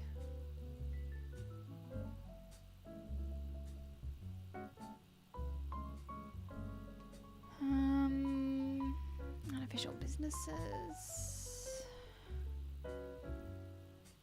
Good rep in the UK as well. Good stuff.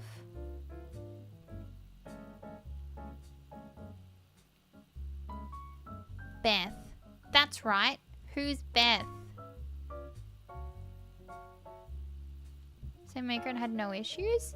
Excellent. You? You're the one that had the affair with old mate Elias? Who's, like, 100 years old now. Yep, first president. Founded in 1908. So he's like 120. Thanks, Bruce. I appreciate you. Don't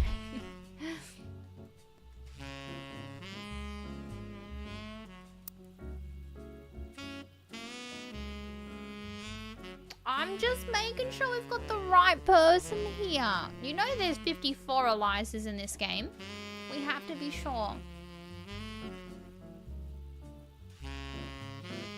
So there's a Beth into 120-year-old. Do you know it's taking everything in me to not pin that right now?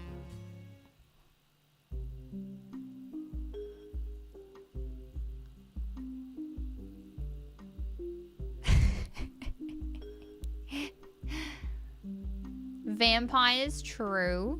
True.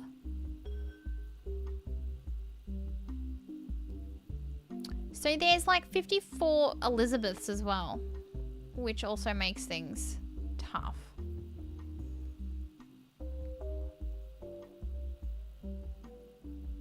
Elias once had a secretary named Elizabeth. Hang on, how old was he during this affair? 1921? Okay, well, certainly not the one in 78 then. God.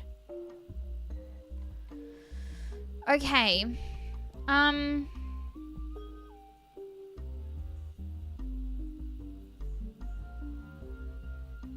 CJ's Jam.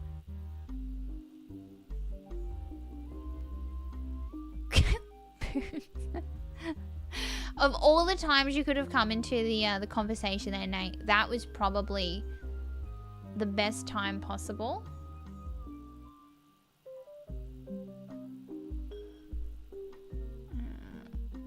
Sick. I don't know where to go from here. This is really complicated. Because it's like, they're not even like related. It's like all of these were like related. This is just all random people that we have to try and hunt down. So something happened here though. I just can't believe how many extra children he has. Too bad if his poor wife wanted a baby. No, instead he's like, I'm gonna father 1, 2, 3, 4, 5, like 7 kids with someone else. Notable events. 6 pieces, the Root Tree Rift, Clark Rafferty Laurel, 5 pieces, which is where we started, Root Tree, okay, so we can rule out pretty much everything, unfortunately. Hey, Tommy! Game's going good? Good, good, good. How are you today?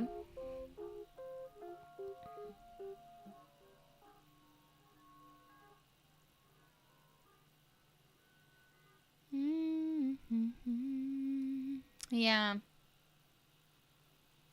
We've looked into all of them. Although...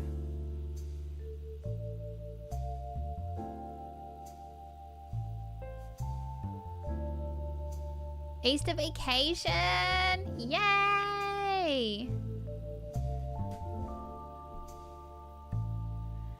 The travel funds?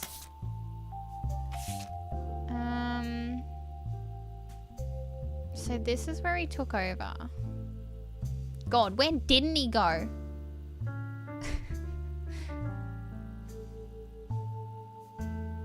Australia, China, France, Brazil. The Pitbull? Too true.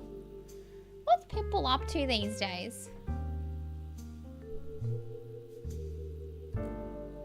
He went to Australia. Why? What happened in 79?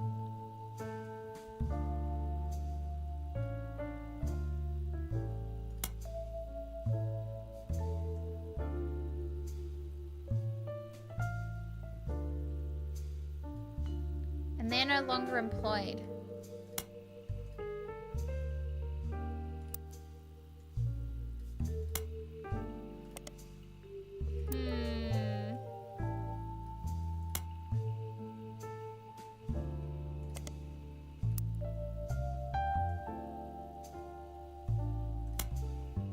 Well, there's an Elizabeth there too. Elisa Lewis? But there's nothing to...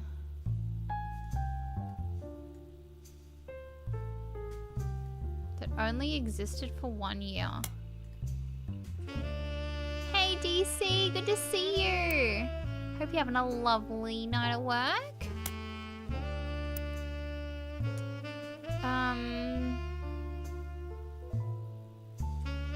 Only the flavor development.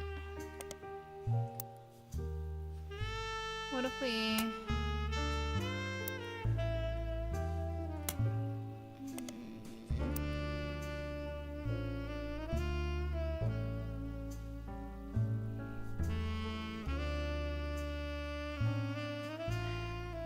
What if we just search Australia?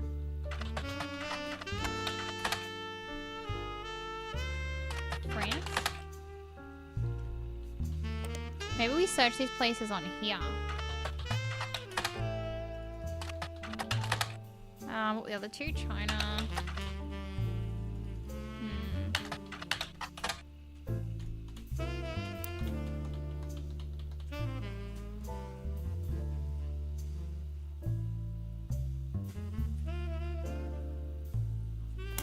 The first pages. Oh, back here.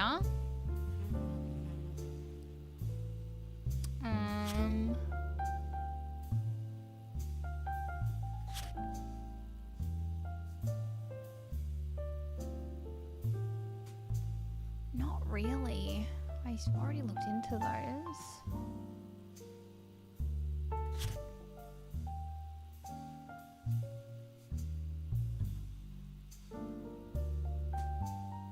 Root Tree Sisters, Carl and Brenda. Root Tree France.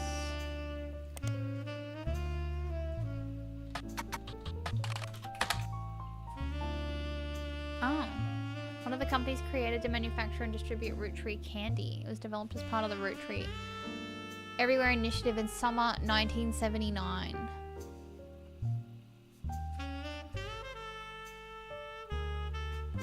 Yeah, we only got one starred person for this one. A non-star negotiations broke down pretty late in the process. CEO Tristan Robert. Okay. It's taking everything in me to not name this Mr. Worldwide. We'll do 1979.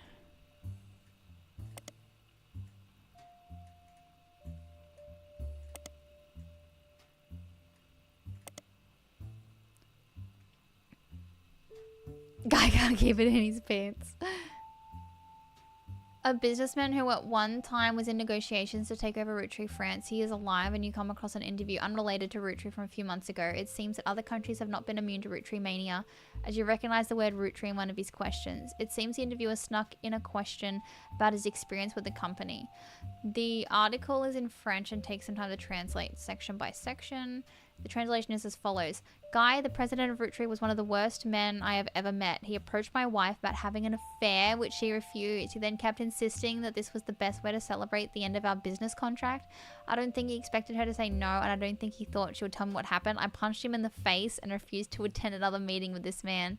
They lost a lot of the money on this deal because not only was he a terrible person, but he was also a terrible businessman. When he died shortly after, it felt like the universe was working things out. I wasn't surprised to learn that he had a secret child. He seemed to treat women like collectible pocket monsters.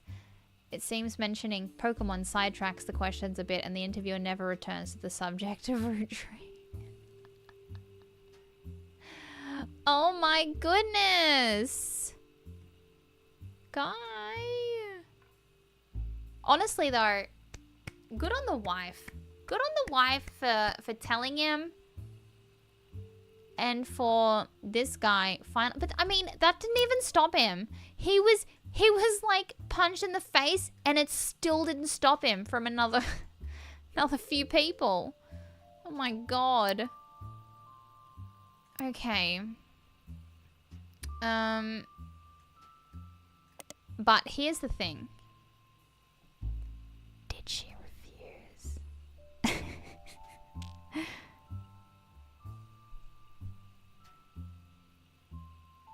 I wasn't surprised to learn he had a secret child. The audacity. Yeah, this guy's a piece of work.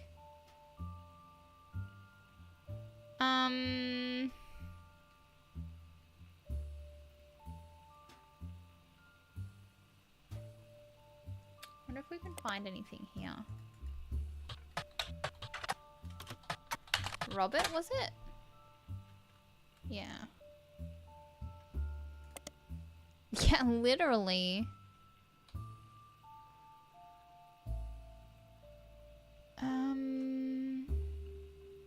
What was his wife's name then?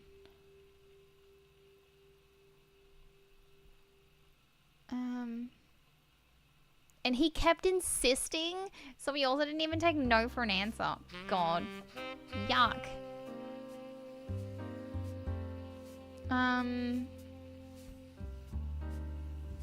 And he died shortly after.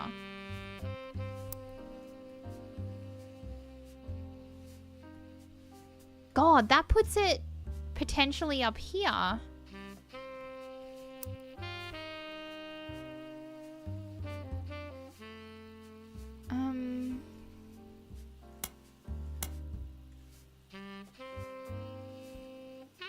Okay, let's try Root Tree Australia.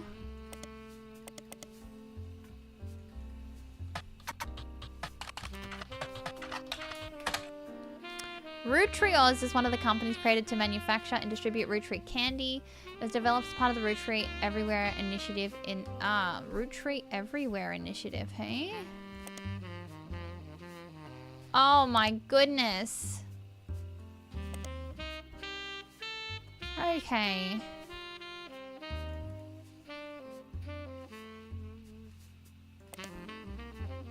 Jinx. An invention of the late 1970s, it coincided with some of the large changes at the company and had mixed success. As far as you can tell, the different companies related to it were all formed in very different and sometimes haphazard ways. Root Tree candy has been distributed globally to certain markets since the 40s, included places like Canada, Mexico. And Root Tree Everywhere involved Root Tree's expansion to other major markets. And then here. Okay. Beautiful. Okay. So back to Root Tree Australia.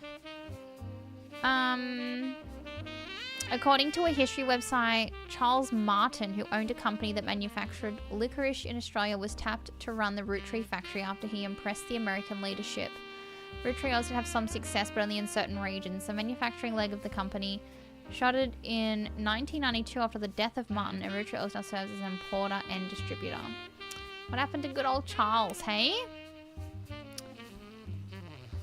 Martin's licorice bullets? Most of his history is unrelated to the Root Trees. However, in 1979, he helped to develop Root Tree Oz. He used his own wealth to build a new factory, and they distributed the maple treats through the same methods. He had a very unusual business agreement. The Clanson Trust! Much like other Clanson Trust distributes the profits from the Root Tree Company evenly, the profits of the Root Tree Oz would be split 50-50 between the American Root Tree Company and Martin himself. This made Martin very, very wealthy, but also led to many cost-cutting measures meant to increase profits as much as possible. Ugh. Just another business, huh? Especially towards the end of Martin's life in the early 90s, Root Tree candy gained a poor reputation in Australia and suffered immensely. Charles' vast fortune was passed along to his daughter, who sold both businesses at first opportunity. Oh! Featured in many of the top 100 wealthiest women in the world lists. Okay. She owns a private island. All right. She has no husband, and there was a widely circulated rumor in the mid-70s that she had a medical procedure to ensure she would never have children. You find a joke on a site called Edgy Jokes that implies she's quite promiscuous and has a punchline involving robin's eggs. For what it's worth, Martin seemed to lean into the rumors. In the 80s, she once showed up to a charity function with 3 very attractive men, each wearing a shirt that said simply satisfied partner on it. What? Okay. And that was in the 80s. Is there any you had an affair with but didn't?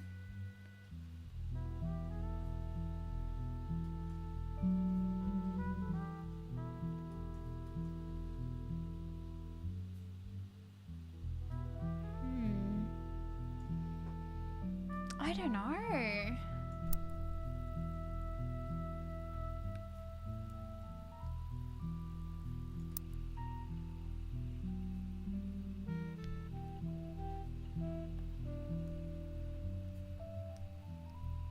Would it have been her?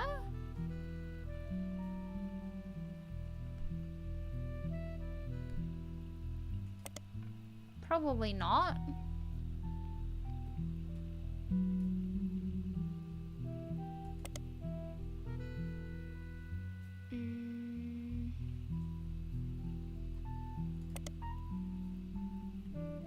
I don't know. I don't think there's anything there. Root Tree Brazil is one of the companies created to manufacture and distribute Root Tree. Okay. Look into another. Yeah, we have Brazil, and we still have to look into China as well. It seems to be a success. Brazil was the only region in which caviar-flavored 5-piece were a hit. The primary reason that factory still exists to this day is solely to create that flavor. Oh my god. That resulted in pregnancy. Yeah, that's true. Became the location chosen, a newly elected politician. Let's try this. Edson Soares was a Brazilian politician. You find a dissertation published by a college student as part of the PhD in history. It focuses on the rise of democracy in Brazil. It seems up until 1988, Brazil was run by the military, and the politics during that time were often a hotbed for corruption and nepotism. The paper tells of a few politicians at the time, including Edson Soares. The mayor for politics was a manager. They did not make him a popular mayor in what the paper speculates was a move to counteract unpopularity. His wife, Sonia, was discreetly put in charge of a television station called Teleread. He often used his connection to ensure supporters would appear on local television. He remained in office until 1988 when he was defeated in the first election after the military government was no longer in control. After this election loss, he quickly left the town behind. It is not known where he is gone, but the dissertation even speculates he likely fled to stay alive. So, what if he had an affair with the mayor's wife? Gasp! Teleread is a former television station in Brazil. It came into being in 1970 after a vacuum was created due to the removal of different network. You don't have much to go on about who ran it and when. Okay. So, Sonia. However, Spider Search does return a page that lists a news anchor who has a mother. Okay.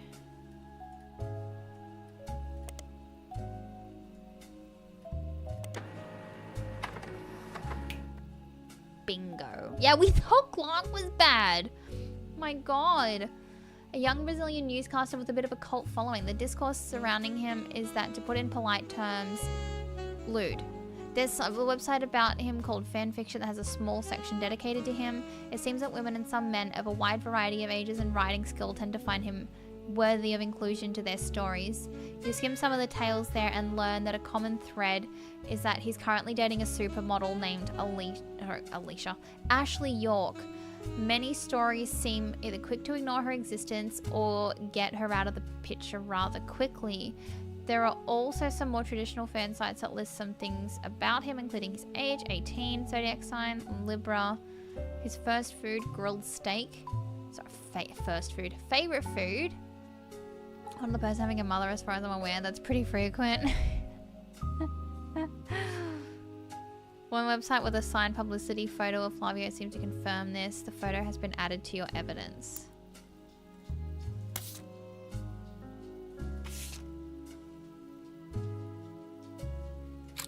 Does that look like Guy to you chat? And Ashley York, hey?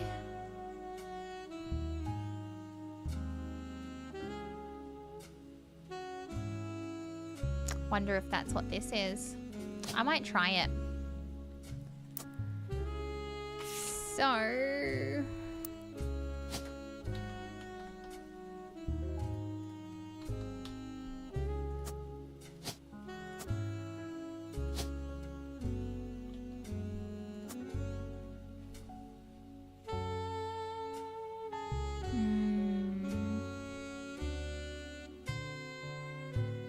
maybe here. Maybe I'm missing one.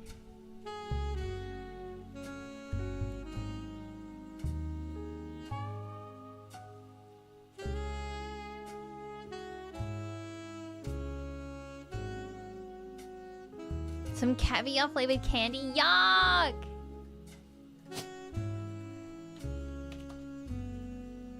Let's try moving it over here.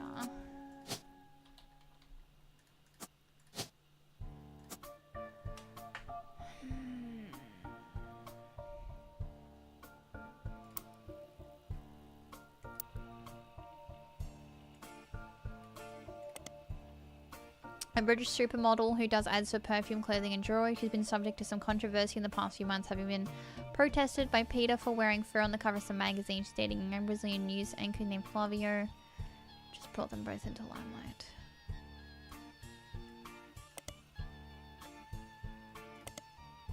Ashley York, a British model, appeared on the cover of Teen Blast wearing a fur shawl 3 months ago. This appearance doesn't lead to any useful information, but another more recent appearance in the text only mentions she's dating Flavio Soares. In it, a Teen Blast reporter asked how they met. I was in Rio for Carnival and he was on one of the parade floats. I had no idea who he was, but I liked what I saw and I told my people to invite him to the party I was going to.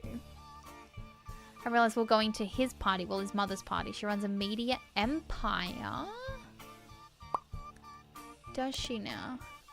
A massive media group run by a mysterious woman named Sonia Alves. It seems Sonia Alves is a common name in Brazil, so she has shortened her name. Okay, there's so much happening.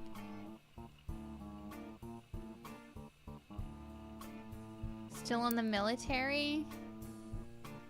Maybe.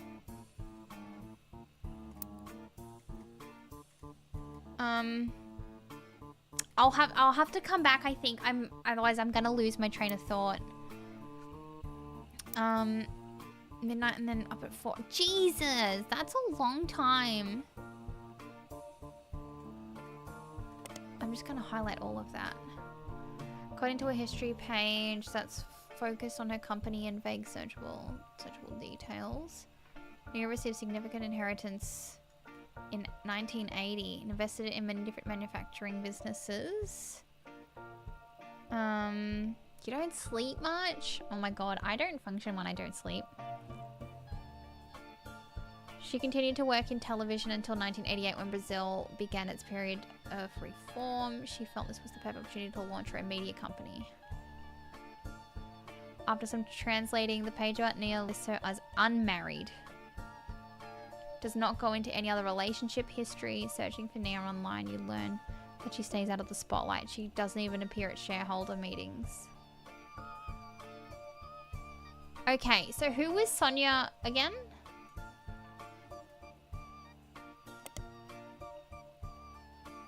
No relevant results. It does seem Sonia's a fairly common name. And then we're just back here. How did I get here? Hang on. I'm so Flavio's mum?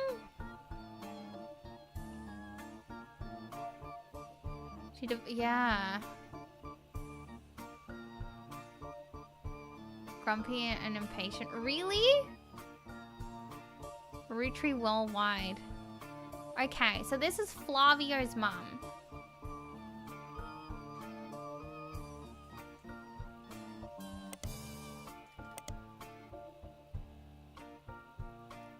Many times, due to their status as one of the wealthiest media companies in South America, there's too many results based on one-off mentions and name drops to be anything useful.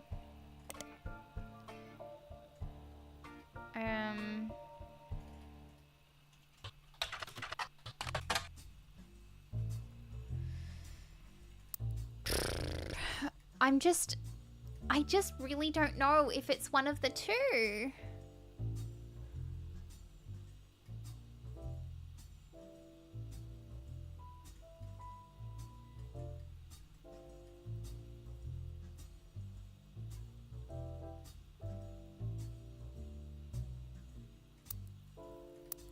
Now? Oh, that was meant to be search. I thought I was searching all. Okay, I'm not a friend of her unless I'm well, then you don't sleep. Damn, really? Nia Alves owes many forms of media in Brazil under the umbrella. Based on every relevant appearance seems to be an article about the struggles of American media companies to do business with their foreign counterparts. Due to lack of freedom of speech laws in Brazil, there has been added bureaucracy in publishing certain stories. Nia is extremely proud about her identity and supposedly once used her connections to have a reporter fired from a rival network and blacklisted. The journalist claimed that this was shut down due to a story he was doing about her personal life, including that her marriage in '73 was not a choice of her own. His research claimed that she essentially had her husband forced upon her as a child bride at the age of 15. Child brides were not outlawed until 1990. It also claims that past appearances with her husband have been for show and they do not live together, and that she resents her own parents for the arrangement. The final claim was that she must have made her money under the table through nefarious means during Brazil's dictatorship, as his research uncovered that she could not possibly have earned through a media company otherwise. After making this statement, the reporter went into hiding in fear of his safety. Oh god. Okay.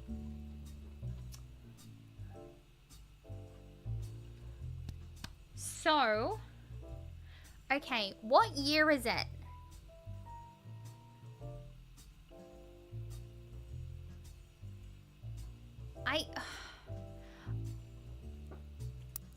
I really feel, okay, I'm confident in this, but now I'm not confident in that. What is that meant to be? So that happened in 99 and the kid's 18 now. No, he should be...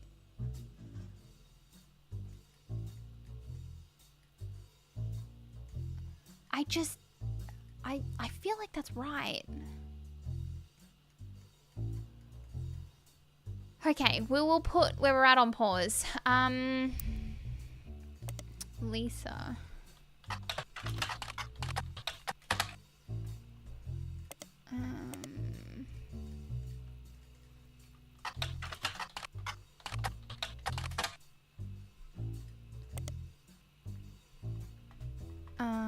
And then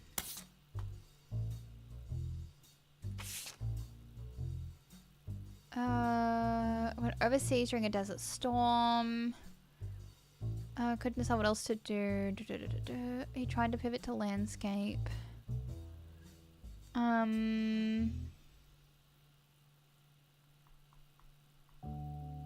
Lisa Clementine lost an arm in Operation Desert Sabra? According to the article, women were not subject to direct combat. The vehicle had to pull over suddenly when the road ahead was partially destroyed. I ran into Lisa just after her surgery and took this picture. Then until she shipped out, I kept finding excuses to go back and take more photos. I guess it was fate because that's the photo that won me an award. And also led to my engagement. Just early this week, she agreed to become Mrs. Lincoln.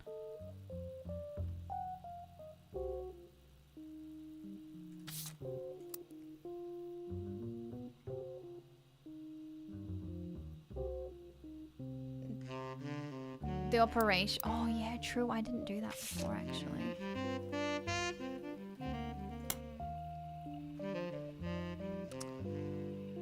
A code name for a land offensive the US military fought against the Iraqi army. It was part of a larger operation. Desert Storm.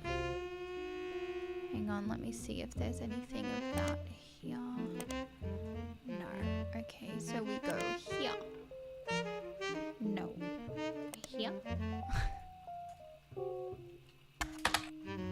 Google. Yeah, I tried that. Oh. Her name? Oh no, that is correct. Sorry. Because I googled that.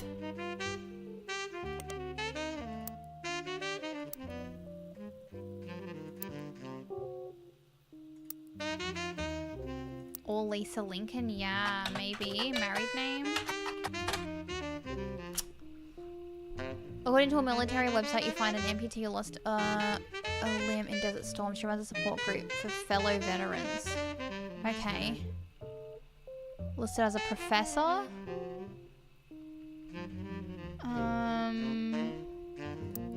Okay, professor. Yes! Oh my goodness. Thank you guys.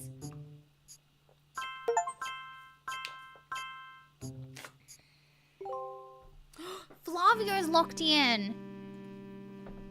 So, okay. That means... Oh my god, who did I miss?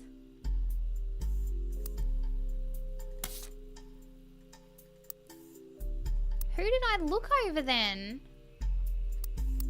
No, now I have to go back.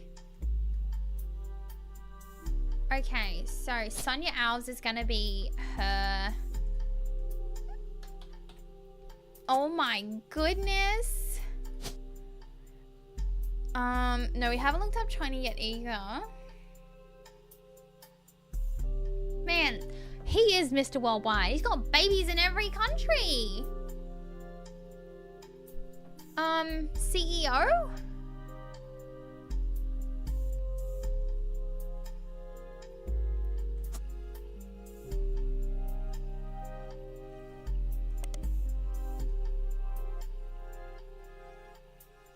Oh, media mogul is a thing. That's right. Yeah. And her husband.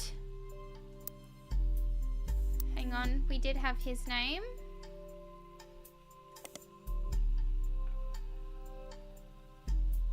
Edson.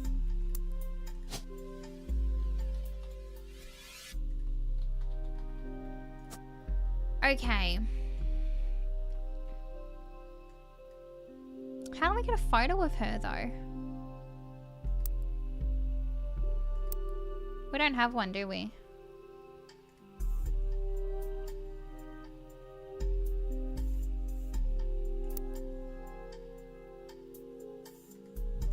Oh my goodness.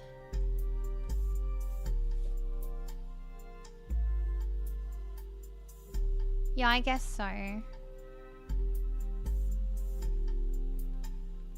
I hate having them mostly done. I hate having them at like 95% completed and then not being able to get a photo of them. Okay, so we leave that there. Now we go.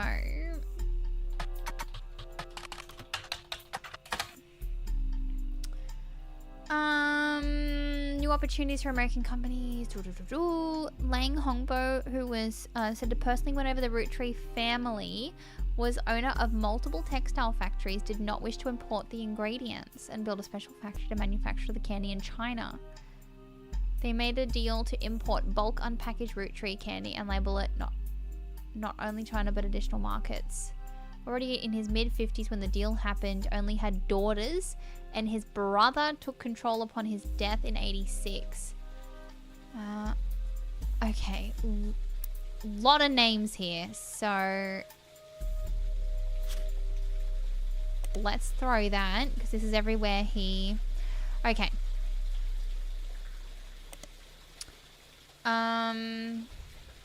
Daughters? Yeah. Daughters, yeah, guys' ears are like perking up from that. You come across a website for Lengtai Textile Corporation. The company seems very accomplished. Their site has quotes from many different reporters and news articles listed on it in nearly every language. It also mentioned quite often on websites about Chinese businesses, but those mentions are company focused and not your people focused. Their page contains a very rudimentary leadership timeline. That company has been linked for a long time. It kind of looks like a family tree. During the period where they began the root tree deal, Lang Hongbo in China, the family name comes first, so Lang is his last name, was the CEO. He died before the internet was widespread, so there's not much out there other than his name on the website.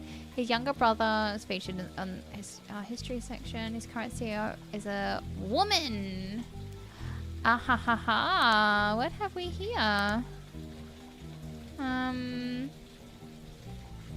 This site doesn't list her name, though she does appear in the family tree below Hongbo.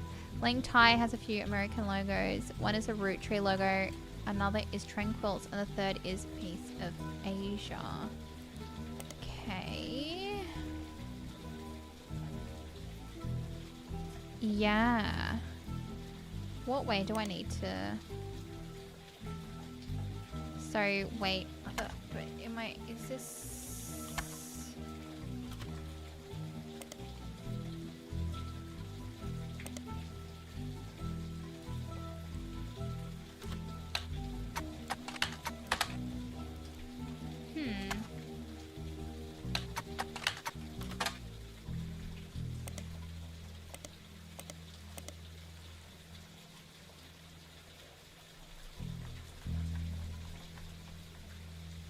Let's just mark this name down.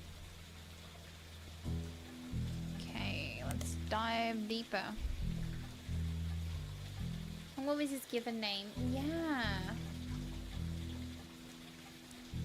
Oh, and then I was writing Hongbo instead of Lang. Sorry, my bad.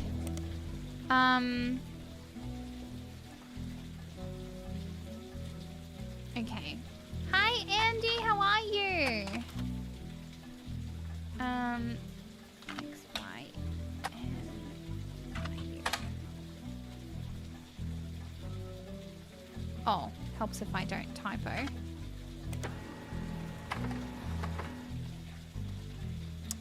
She was listed as an article on a website written by and for women. The article, entitled Empowered, is about the recent rise of women entrepreneurs in China. The article states that due to her lack of brothers, she has a younger sister. Oh no.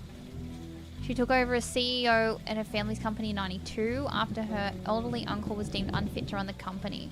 It was apparently an extremely controversial move amongst the company's employees, and some of them quit and wrote a letter saying she must have coerced them in his vulnerable state. Since then, the company has been performing well. Her nephew, who is currently her second in command, is expected to take over when she retires. In the meantime, the board's stance has been a twist on a popular proverb.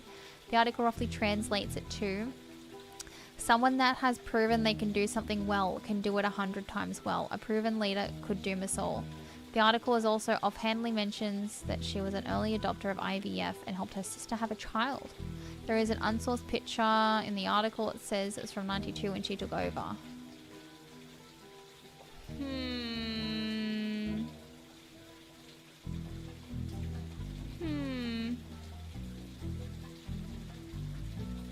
I don't know, chat.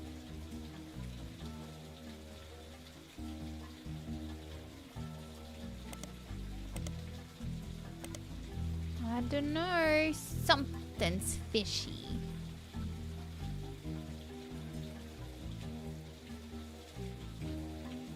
There was another name. Hang on. She has a younger sister. Yeah, wait, wasn't there a name a second ago? Am I imagining things?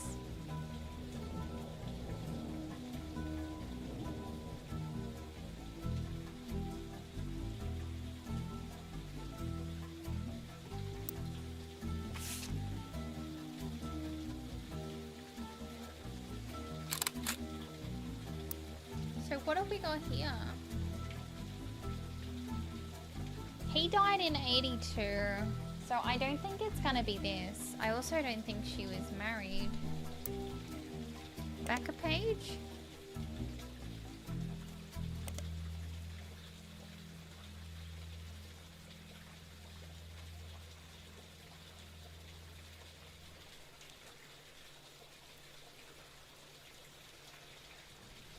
Only had daughters. No, that's still... Separately brings up fewer results. She missed out on Watchman of the Year, but did have a pretty sizable article that mentions some of her history. She was born in 1947. So she would have been like 40. Still gonna have a kid at 40.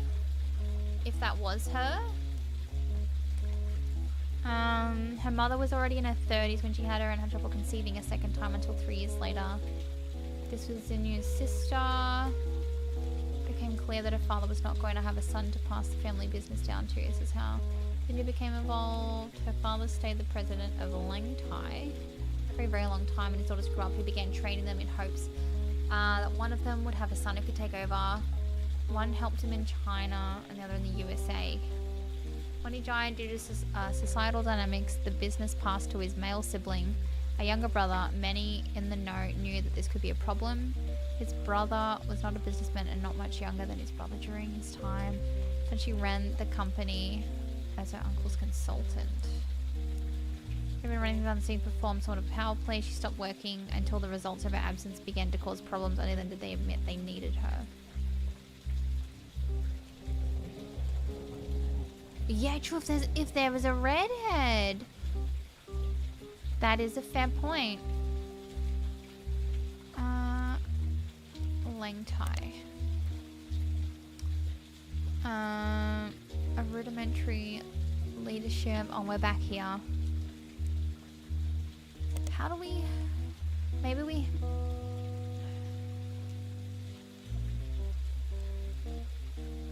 How do we find her sister's name?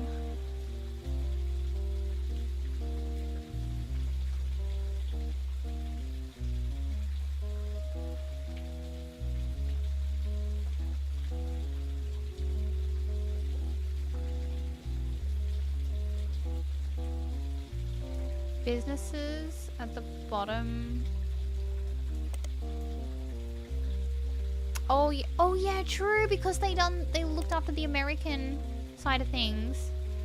And Tranquil Quilts, that is ironic considering they're the loudest quilt you've ever seen. The main quilt featured on their website is a flaming unicorn soaring through space with peace symbols all around it. Yeah, nothing there.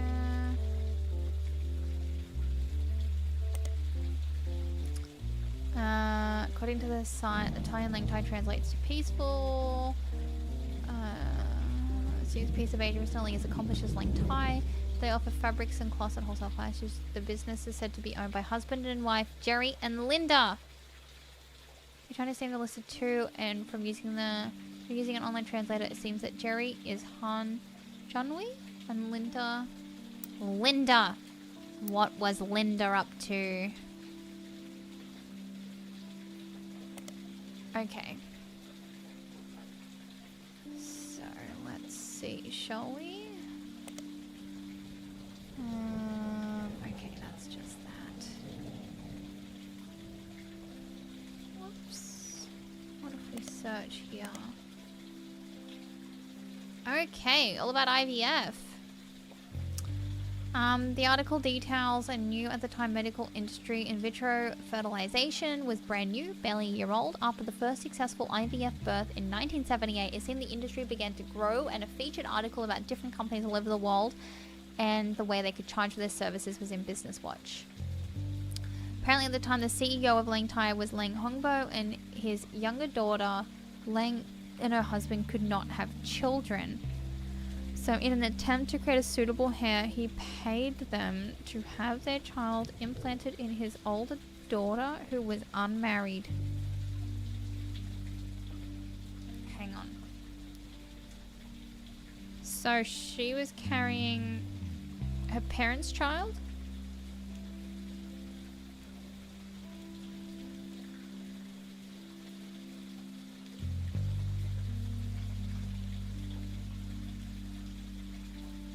Am I reading that right?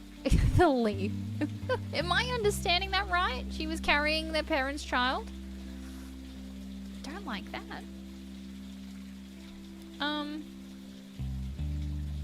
Hi Jack, I'm good, how are you? Keygen was a medical company. They did often perform IVF. The whistleblower proved that a few of their customers paid for a very different service. An alibi. They did nothing of the sort. The company would claim they performed IVF on someone who was already pregnant to create a cover story for high-profile families. There it is. There it is.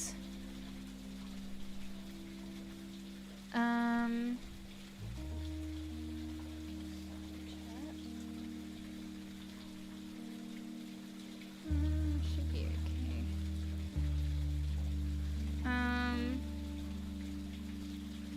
6 times. Okay. Confirmed. So who is this child then?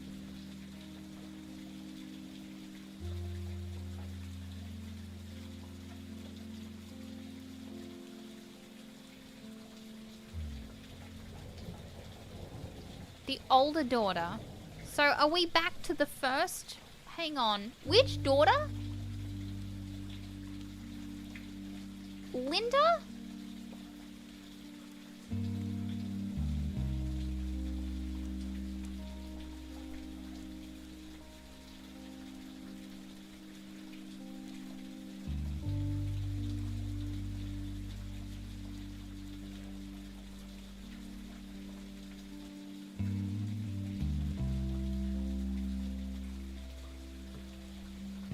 Yeah, Punching. Throw it in Discord.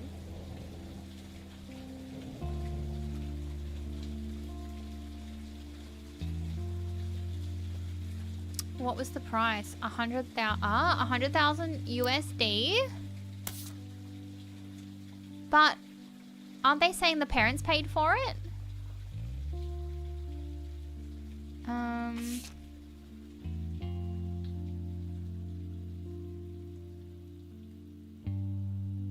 Oop.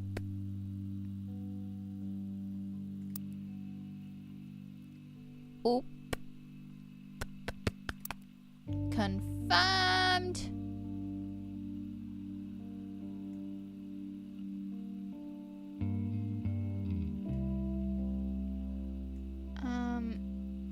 Okay. Linda? Yes.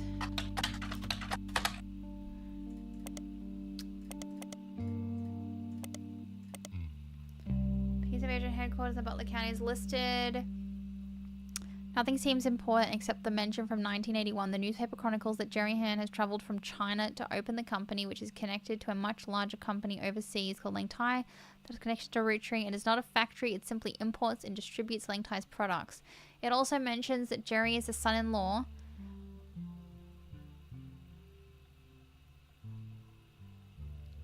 Jerry?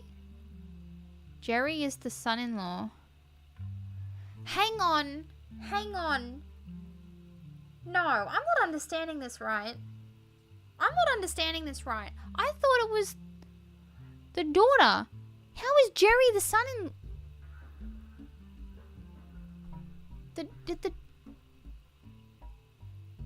Oh. Okay, no, I'm... Okay, yeah, Linda's husband. Okay, yes, never mind. Oh my god. Boy, you don't even want to know where I was going with that at first. I was like, damn, this is getting a bit much. My god. Probably we're having another Clark moment. Okay. Jerry is the son-in-law of the current leader. As someone close to the family who learned English in school, he naturally raised in the Franks. Although Jerry doesn't speak English at all, she is currently taking classes and he is teaching her at home. By the time she gives birth.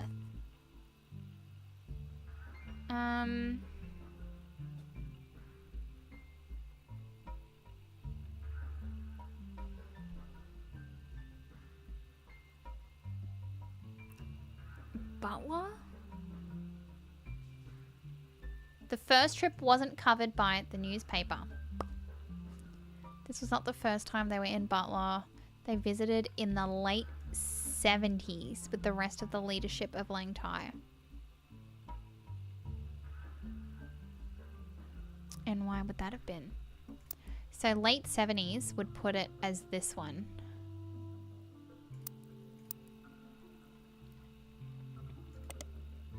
Yeah, let's try that. Linda. Focus on philanthropy. Under the headline, Hanging with the Hands. The hands were chosen because they donate significantly to causes that further Chinese American culture. Jerry and Linda were both born in China and fell in love during college. Linda's father led a large company. After it expanded to the US, Linda's father approved their marriage so long as Jerry took over the US portion of the business. Obviously terrified, but my big sister was desperately in love with the idea. She used to have this Butch Cassidy poster. Speak of an affair, baby, to hide a scandal. Yep. Now we couldn't possibly imagine going back when we have Mark. We never have considered giving him a traditional name. Meanwhile, my sister stayed in China and has thrived there. We don't even like visiting the US and outside the US anymore. Our kids are complete opposite. Mark couldn't wait to travel abroad as soon as he was old enough. He actually in business school in China now, working with my sister. Our niece who grew up there was the opposite. She couldn't wait to get there. She started calling herself Lucy Lang in high school and flew out there as soon as she graduated. So is the kid gonna be Mark? Is this Mark?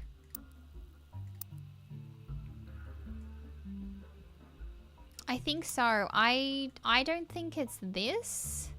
I don't think it's his final affair because that would have been up here.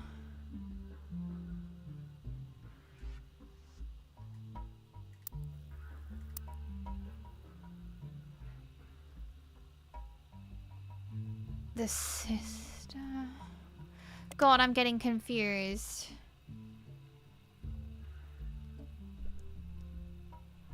I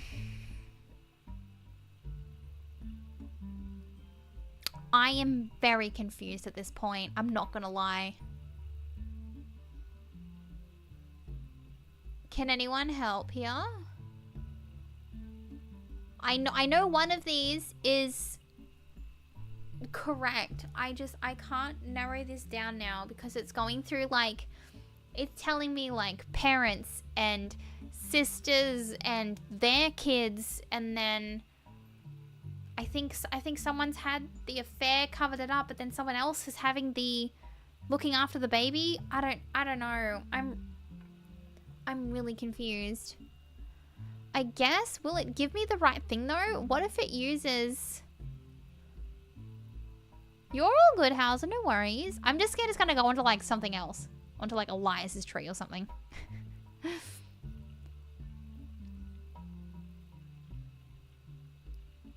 I'm just having a hard time wrapping my head around it.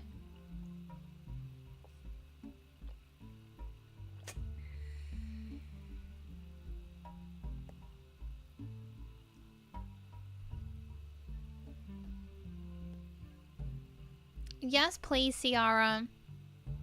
I think I just need a point in the right direction for this one. Because I'm really struggling to try and...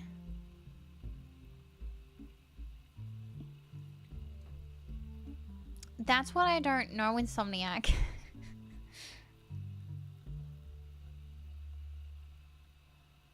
Talon claws? Okay. Been selected on appearance of a second season of British television show focused on robot fighting. The Robotic Club is text only and you can find link to the university student. The site seems mostly not scheduled. The club is supposed to meet every Tuesday and Thursday. The last 8 have been cancelled. I listed as team captain Jaya. See, now I thought it was the CEO too now.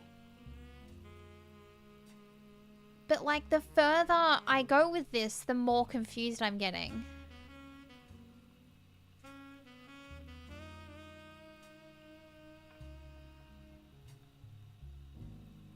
Kurt?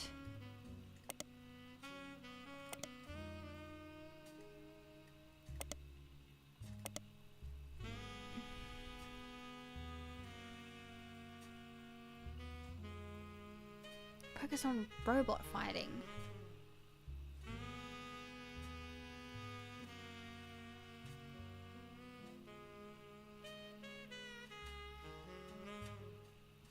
No other partner, a child, though not her own. Yeah, that's what I'm... Yeah, is it the CEO? I have to know. Otherwise, I don't think I'll ever get past this.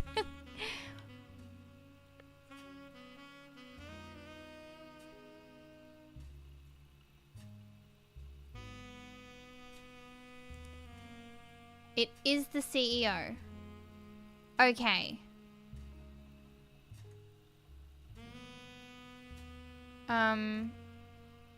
Okay. So, we need to go back. So it's Linda? No, hang on. I'm too far back. To find info on the sun. Oh, I see. I see.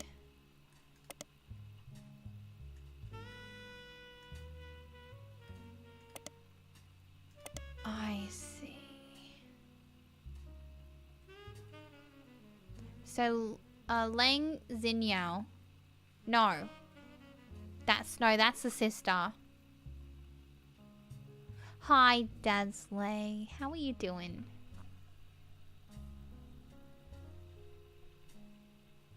I've highlighted the wrong things.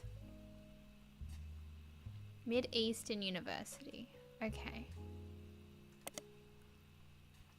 But between Maine and Miami, their mascot is the Spectres, and they are not known for their sports programs. Along with other prestigious schools, they haven't quite reached the notoriety.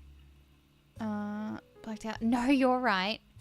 The college has embraced this, calling the newspaper the Herald. Their website boasts they have a historical technology museum on campus, including a still functioning computer from the 60s. There's a printing press that they use to print one special end of year. Okay. Wonder if we can find that. There we go. Yes. There we go. Appears to be available in a periodical archive. After a bit of research, you discover that it is the combinator. Yes. Okay. We've got that. And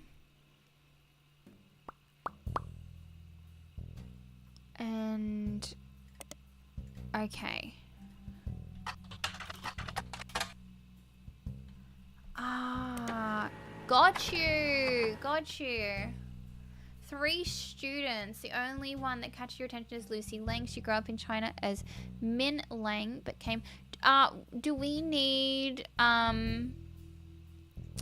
do we go with Lucy Lang or do we go Min Lang? To attend university, she says she grew up around a factory-scale machines and assembled products that would be shipped all over the world. However, as much as she progressed through a major, she's become obsessed with smaller, more powerful hydraulics. She loves linguistics. One of her hobbies since becoming to the States has been Southern Belle, but afraid of an underclass picture. Perfect.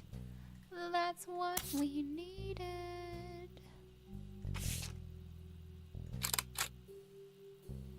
Minling is her legal name. Okay.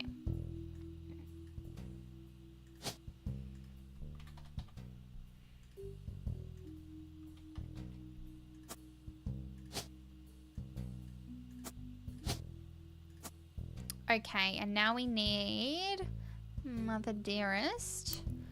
Hang on, how do I get back there?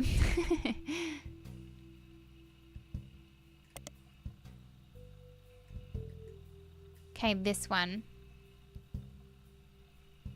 Yes.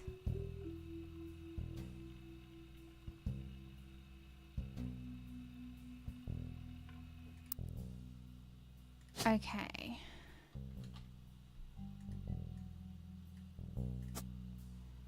Unknown, I'm assuming we go CEO. Wow. Guy was busy.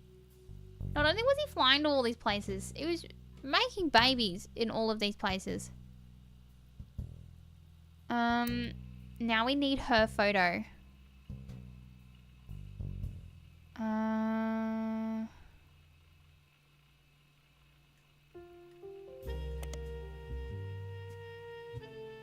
article entitled Empowered. The picture under Elias is her. Wait, this one? Oh. I don't know why I thought the statue.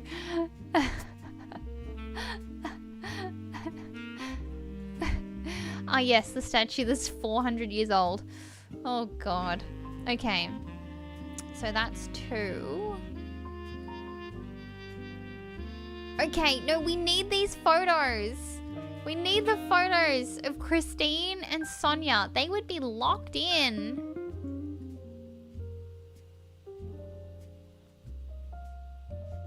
They would be locked in. But I'm trying, Instax. I'm trying. Look, he comes back at this one.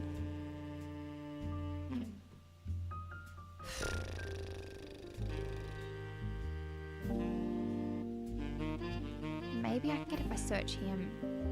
We have a loose end? What do you mean?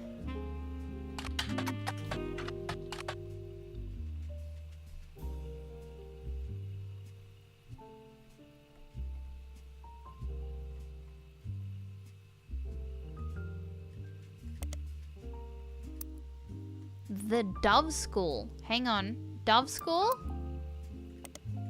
Help a friend? What do you mean by Dove School? Dove School? This?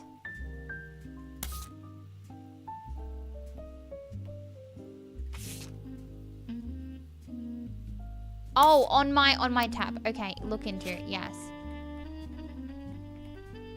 Dove School.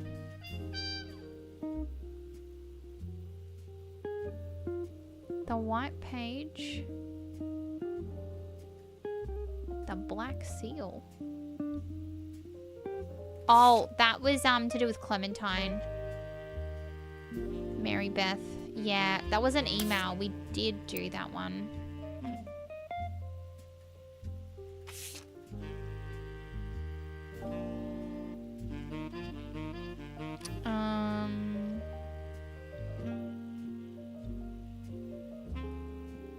Oh yeah, that one.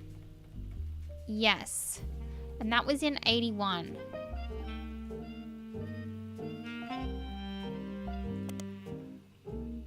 Oh, that was the school. Yes. Near Butler again.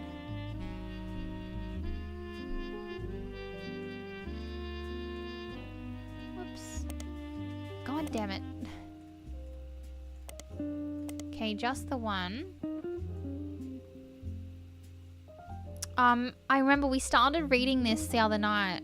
The Butler County Times archives includes what seems like an endless list of snow cancellations. Amongst the avalanche of useless information you almost miraculously discover Great Dove was at the center of a crime article from 1982. It seemed that someone defaced the school and vehicles outside of the brand new Hudson Wing. A few weeks later there was one arrest, Thomas Hughes, who was coincidentally a former student at the school. Okay, let's go into guy. Wonky, okay.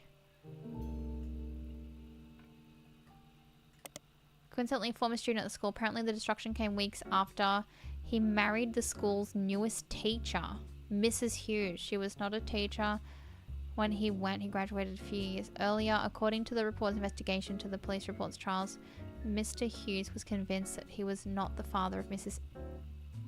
Yep. Released on bail and the school had not... Okay. Let's pop that down already. Hughes. Wait, hang on. That won't be her initial...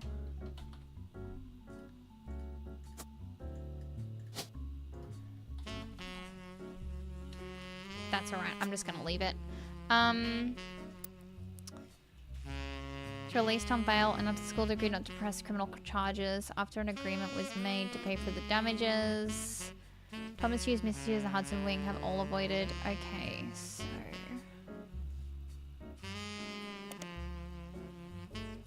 $250 after the construction. Okay.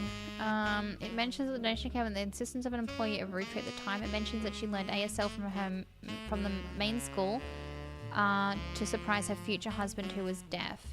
After realizing how useful a service like this would be to non-deaf people that wish to better serve those with hearing issues, she convinced Root Tree management to... Oh, convinced, huh? Convinced. Is that what we call it now?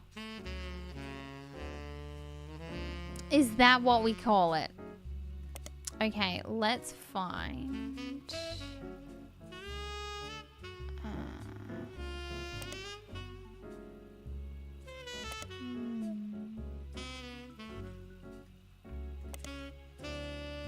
Wait, is that because I had the... Guy who killed the teacher wanted to pay him off? Yep. Hush money. The heckin' hush money. Did we already? We did. Can we just start Mrs. Hughes? No.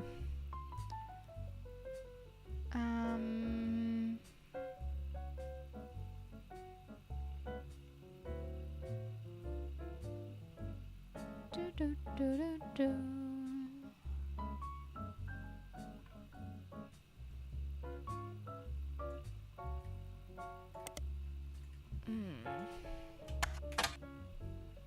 Just the place.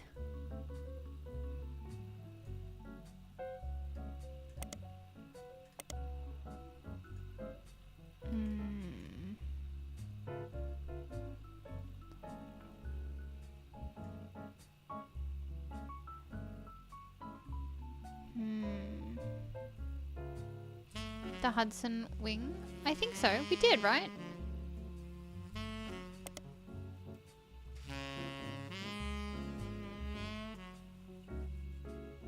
Oh, it's changed names?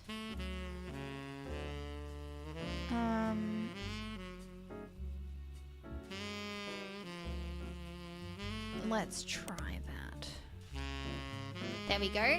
Located about an hour from where the Root Tree offices used to be in Butler County, but it served as much of that part of Pennsylvania and nearby Ohio. According to the website, it was formerly named Grandolph Dove because Grandolph was the last name of the founder and Dove is the Danish word for deaf.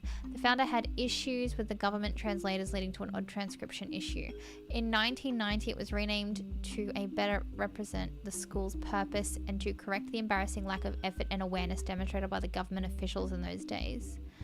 The staff is listed on the website. You scan through all of the biographies and find that the principal, Miss Ford, is fluent in 5 languages, including ASL.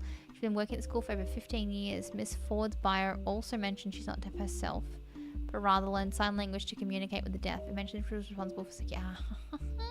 Miss Ford, hey? Yeah.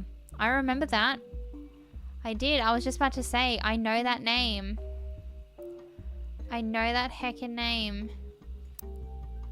So, if we come back here,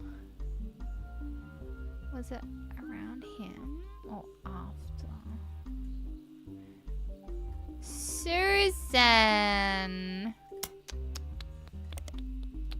Susan.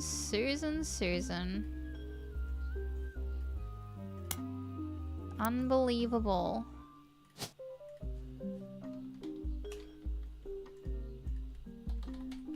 You are unheckin' believable. Now occupation. So probably teacher, right? Oops. Oh my god, I'm everywhere.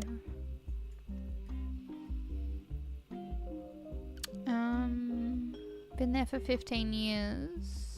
So yeah, teacher. Oh, principal? Maybe principal's an option.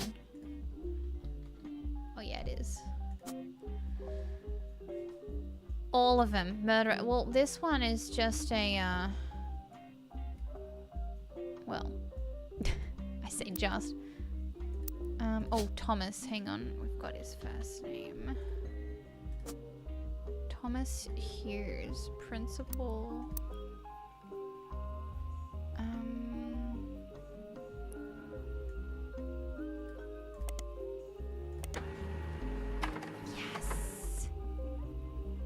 So until you can't look about scrolling through. Local students provide key evidence in scientific study. The article from March this year that Ford sisters who attend the public school in Butler County are one of only a handful of identical twins in the world suffer from 2 different genetic issues. One of them has asthma and the other has a deadly allergy to peanuts. Mrs. Susie Ford, who is principal of the nearby school, was originally contacted by researchers looking to identify if they were any sets of twins. While she didn't have any twins attending her school, she asked if her daughters Melissa and Heather could be useful, and it turns out they were. She says they couldn't be more different. My youngest, we'll call her that, even though it's only about 15 minutes, is shy, but essentially hasn't stopped running from the moment she learned to scamper. Asthma has kept her sister off the field. That's because they're not going to be twins. They were probably conceived at the same time, but not twins.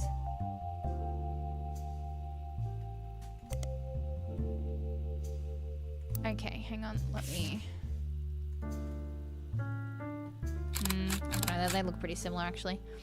The twin on the left is holding an inhaler.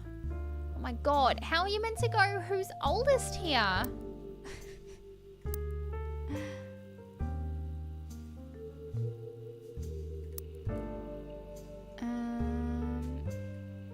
Doesn't tolerate traumas and nostalgia of society class.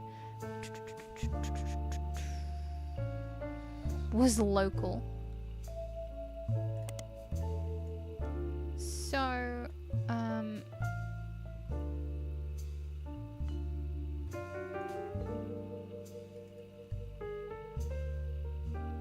turns out that could be more different. My youngest will call that. It's only by 15 minutes. Is shy, but essentially hasn't stopped running. My youngest has the EpiPen. Okay.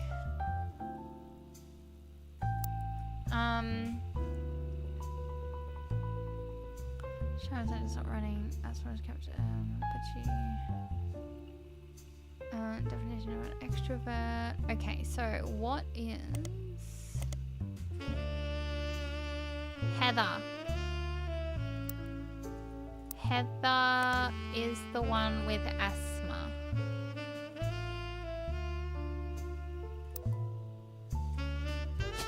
Okay. We've done it, chat. What was her last name? Ford.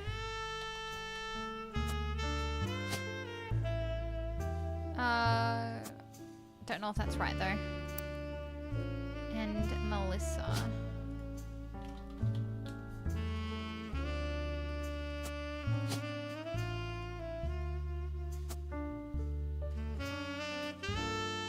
One, two. Okay, so something's not right. What are they?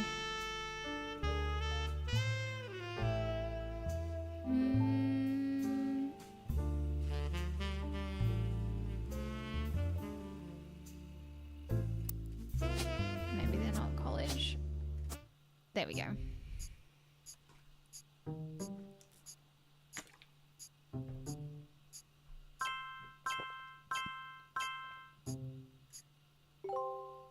Yay!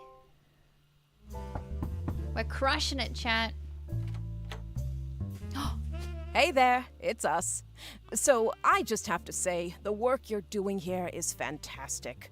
So fantastic, in fact. There goes Clark. Always the bad cop. Go ahead.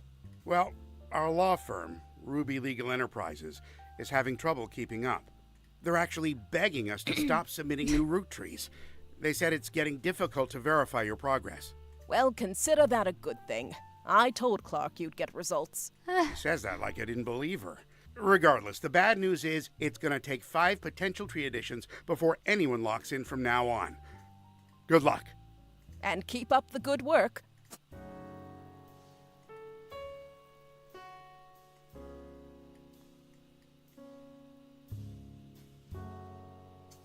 Oh my god!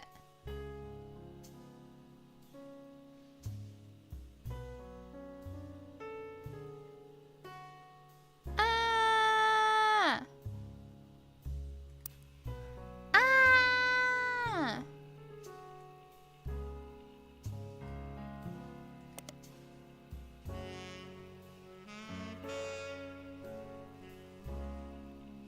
That's not too bad.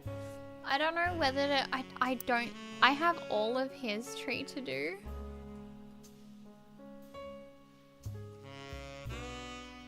We've done pretty well tonight, hey?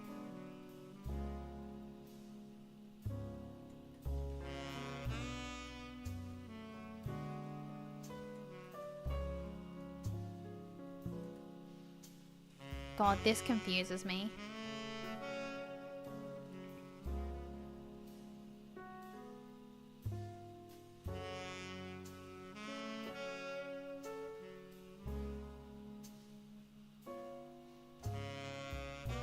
Yeah.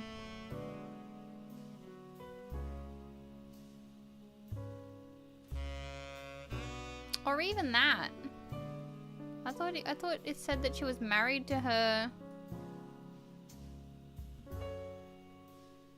I thought it said she was married to her manager.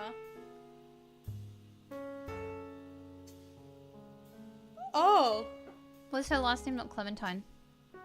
Oh, that's her married name. God damn it. I've just realized he has had, like, all of these in the span of, like, a year. It's like SARS or something. Alright, I will take your word on that one. Salazar? Over to the road, but yeah. And it just keeps going on. I don't know where this is going to link to. If it's going to go there or there. I'm interested. I might leave that, I think, for this evening. We're so close, chat. We're so heckin' close.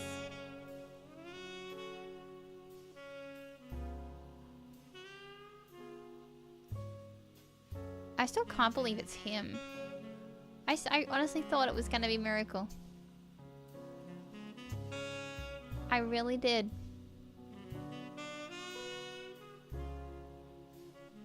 Expanded into space.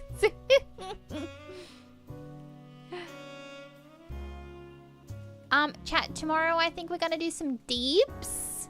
Watch The Last of Us. I have to finish the movie first. And then I'm gonna try and watch The Last of Us. Time pending. I do need to sleep at some point tonight.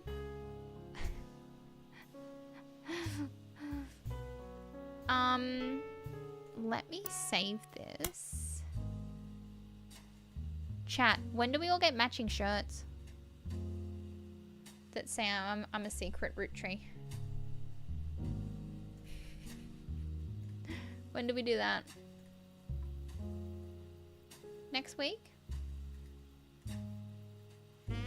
Matching shirts, anyone?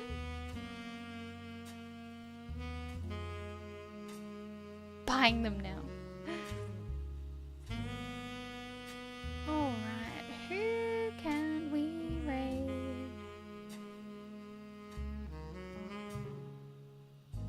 And go straight to tattoos. Alright, let's do it.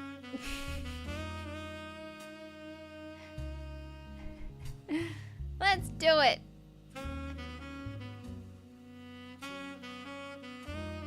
Don't have to pose for a photo for a guy wearing.